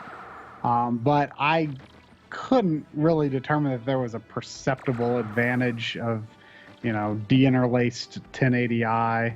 Of course, I haven't tried on, I was there. I have not tried the PlayStation TV. Well, I would have to, I'd have to put that SDI card and get a converter into the 20L5, which would screw up my component plans. I forgot that. I kind of forgot that I have that SDI card. Yeah.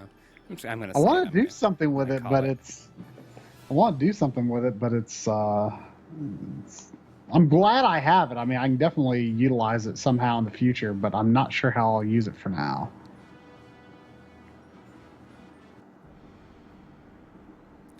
Oh, there's the history gallery. Let's see what this is. It's surprising that this does not. I wonder if you can unlock the original. I mean, that would be kind of a big bonus, right? I mean, they would have had to have. I mean, for this time, I feel like it would have been a big bonus. There's a 3-part documentary on the making of this game on here. Whoa. It's kind of cool. It seems like it's kind of like professionally produced too. It has like this really epic sounding narrator guy.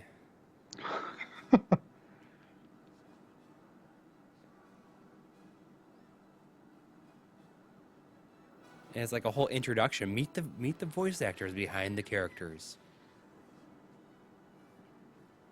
This is like when games used to have so much stuff, extra stuff they would put on there. Yeah, during that generation, like the PS2, Xbox. I mean, GameCube. Yeah, but I mean, even like there was like great behind the scenes stuff for like Uncharted 1 and 2. I want to say 3 may have not had it. Now, I'm pretty sure 4 does. didn't. And 4 does? No, well, you know what? 4 has like a separate. They had like a separate thing. It was not part of the game. Oh, right. I mean, but it was it was just like a fun thing to do. Like after finishing the game, like you could like watch those videos instead of. It's just not the same going to YouTube, I think.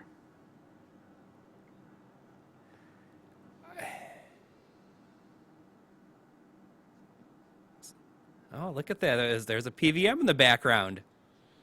I see that all the time when I'm like watching movies now. Look, he's like in this like a control room. There's like a DV cam deck down there. Yeah, this is kind of cool. Like I kind of want to watch this whole thing. I wonder how long it is. But I see PVMs like all the time in movies now that I'm like looking for. I'm just like PVM. Yeah. like no matter what the context of the scene is, I'm just like ooh.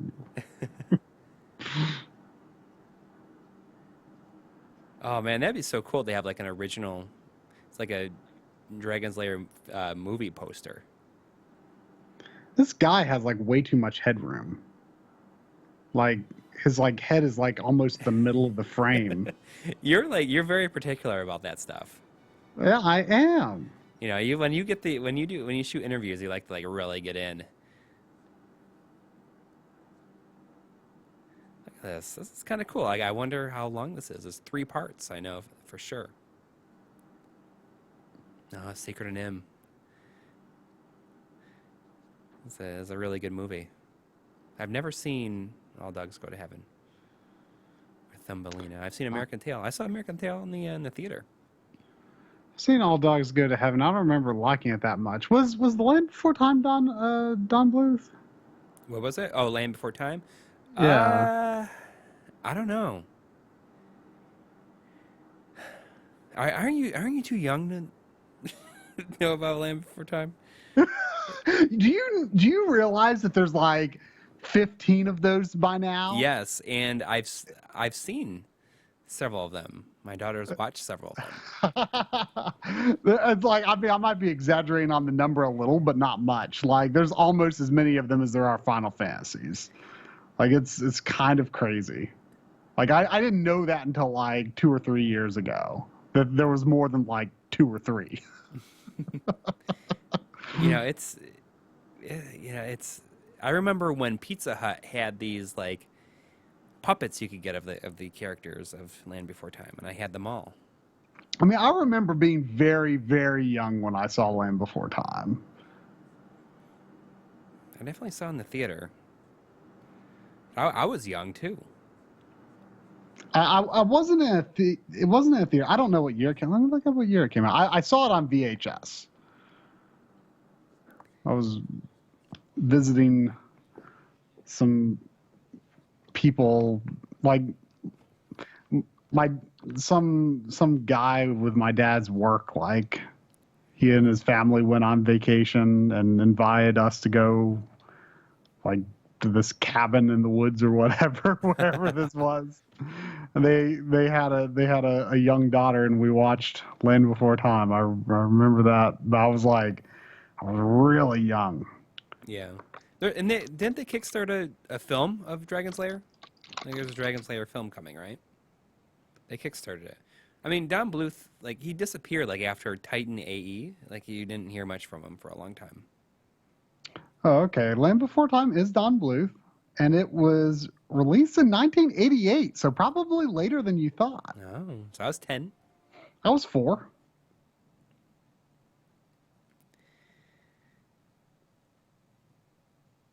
But they did they not kickstart a film version of this? I don't know.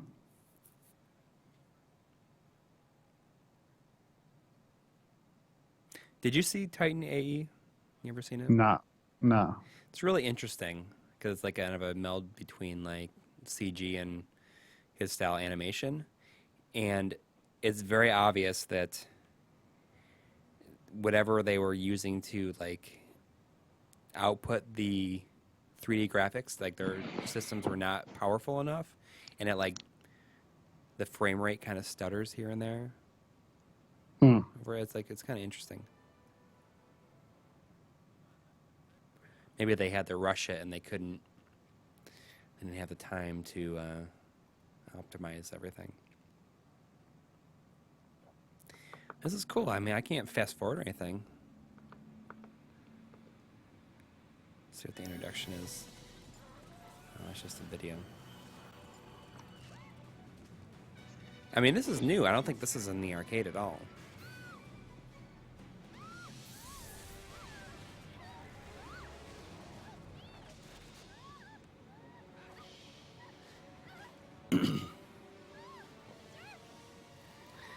Man, you can... I don't remember the arcade being... Like, you can really see Daphne's nips in that... in that dress. Like, they're, like, protruding. I'm very surprised. I was not expecting that. Because I don't think it was like...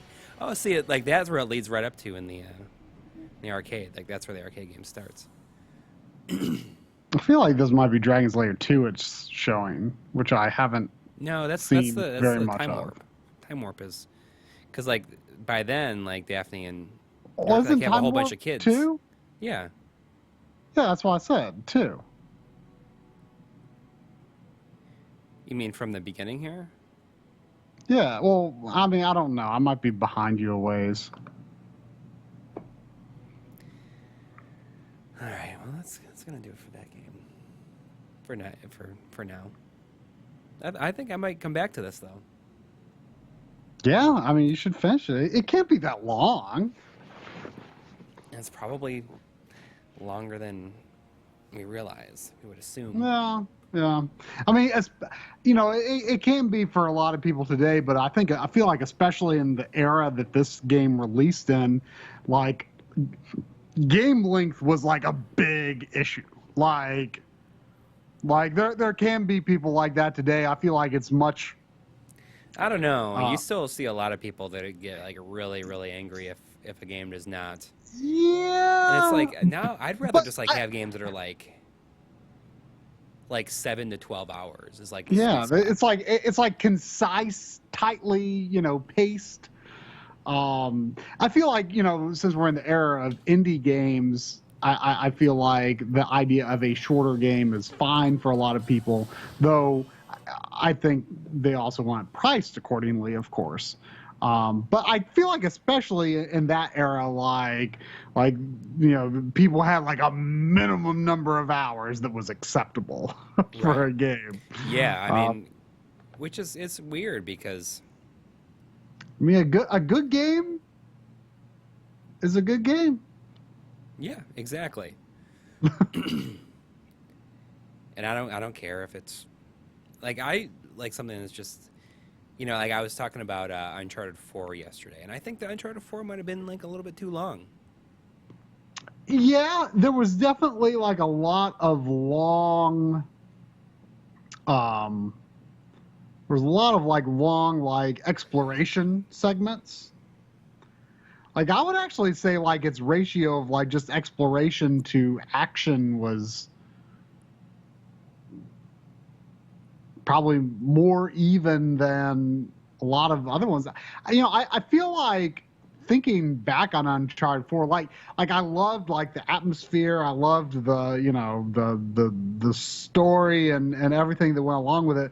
But like for the action set pieces, I feel like weren't as spectacular as say Uncharted 2, which Oh, I right, feel right, like I feel like I mean really like those action set pieces like is what Uncharted does so well. right. And what I think two did the best of any of the series.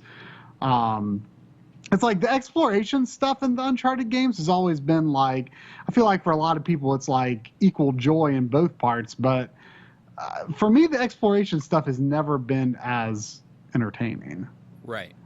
Like it's just you're just holding the analog stick and pressing the X button to go to the next, you know, the next foothold with bird poop on it. Right. I mean, there's no particular challenge to that part. It's all part of the atmosphere and stuff and they're good segments for character building and stuff and all that is enjoyable in the sense that I feel like Uncharted kind of gets in my book, Uncharted can kind of get a free pass for some of its more slow paced segments because it's trying so hard to be almost like a tribute to action movies, I feel. So Right.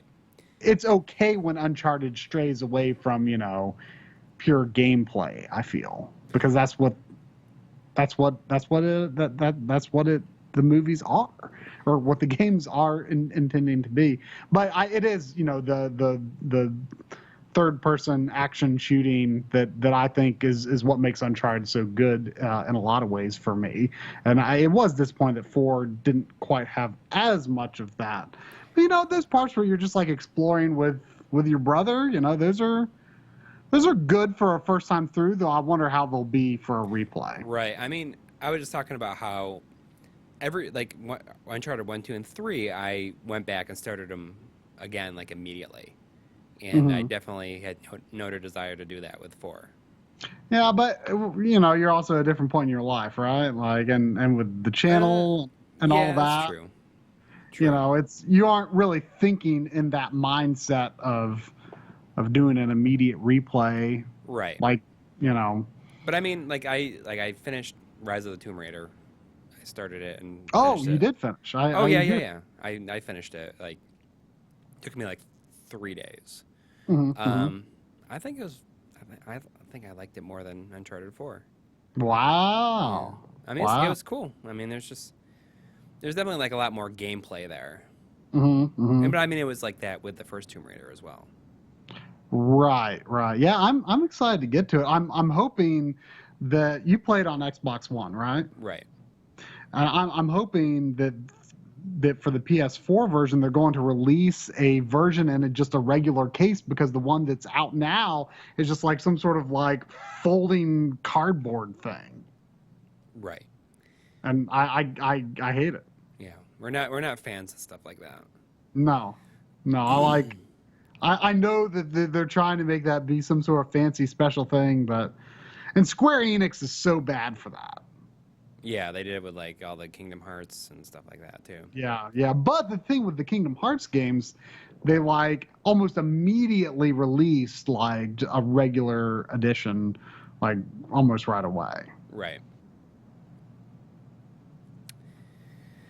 Well, is that gonna do it? Is that gonna do it for this week? Yeah, I think so. We got to watch down that episode, hopefully. Yeah, we're going, as soon as we get off here, we're going. Corey's got a mostly finished version of the NES Classic episode. We're going to watch it, figure out how close to good to go it is, and hopefully you'll see that.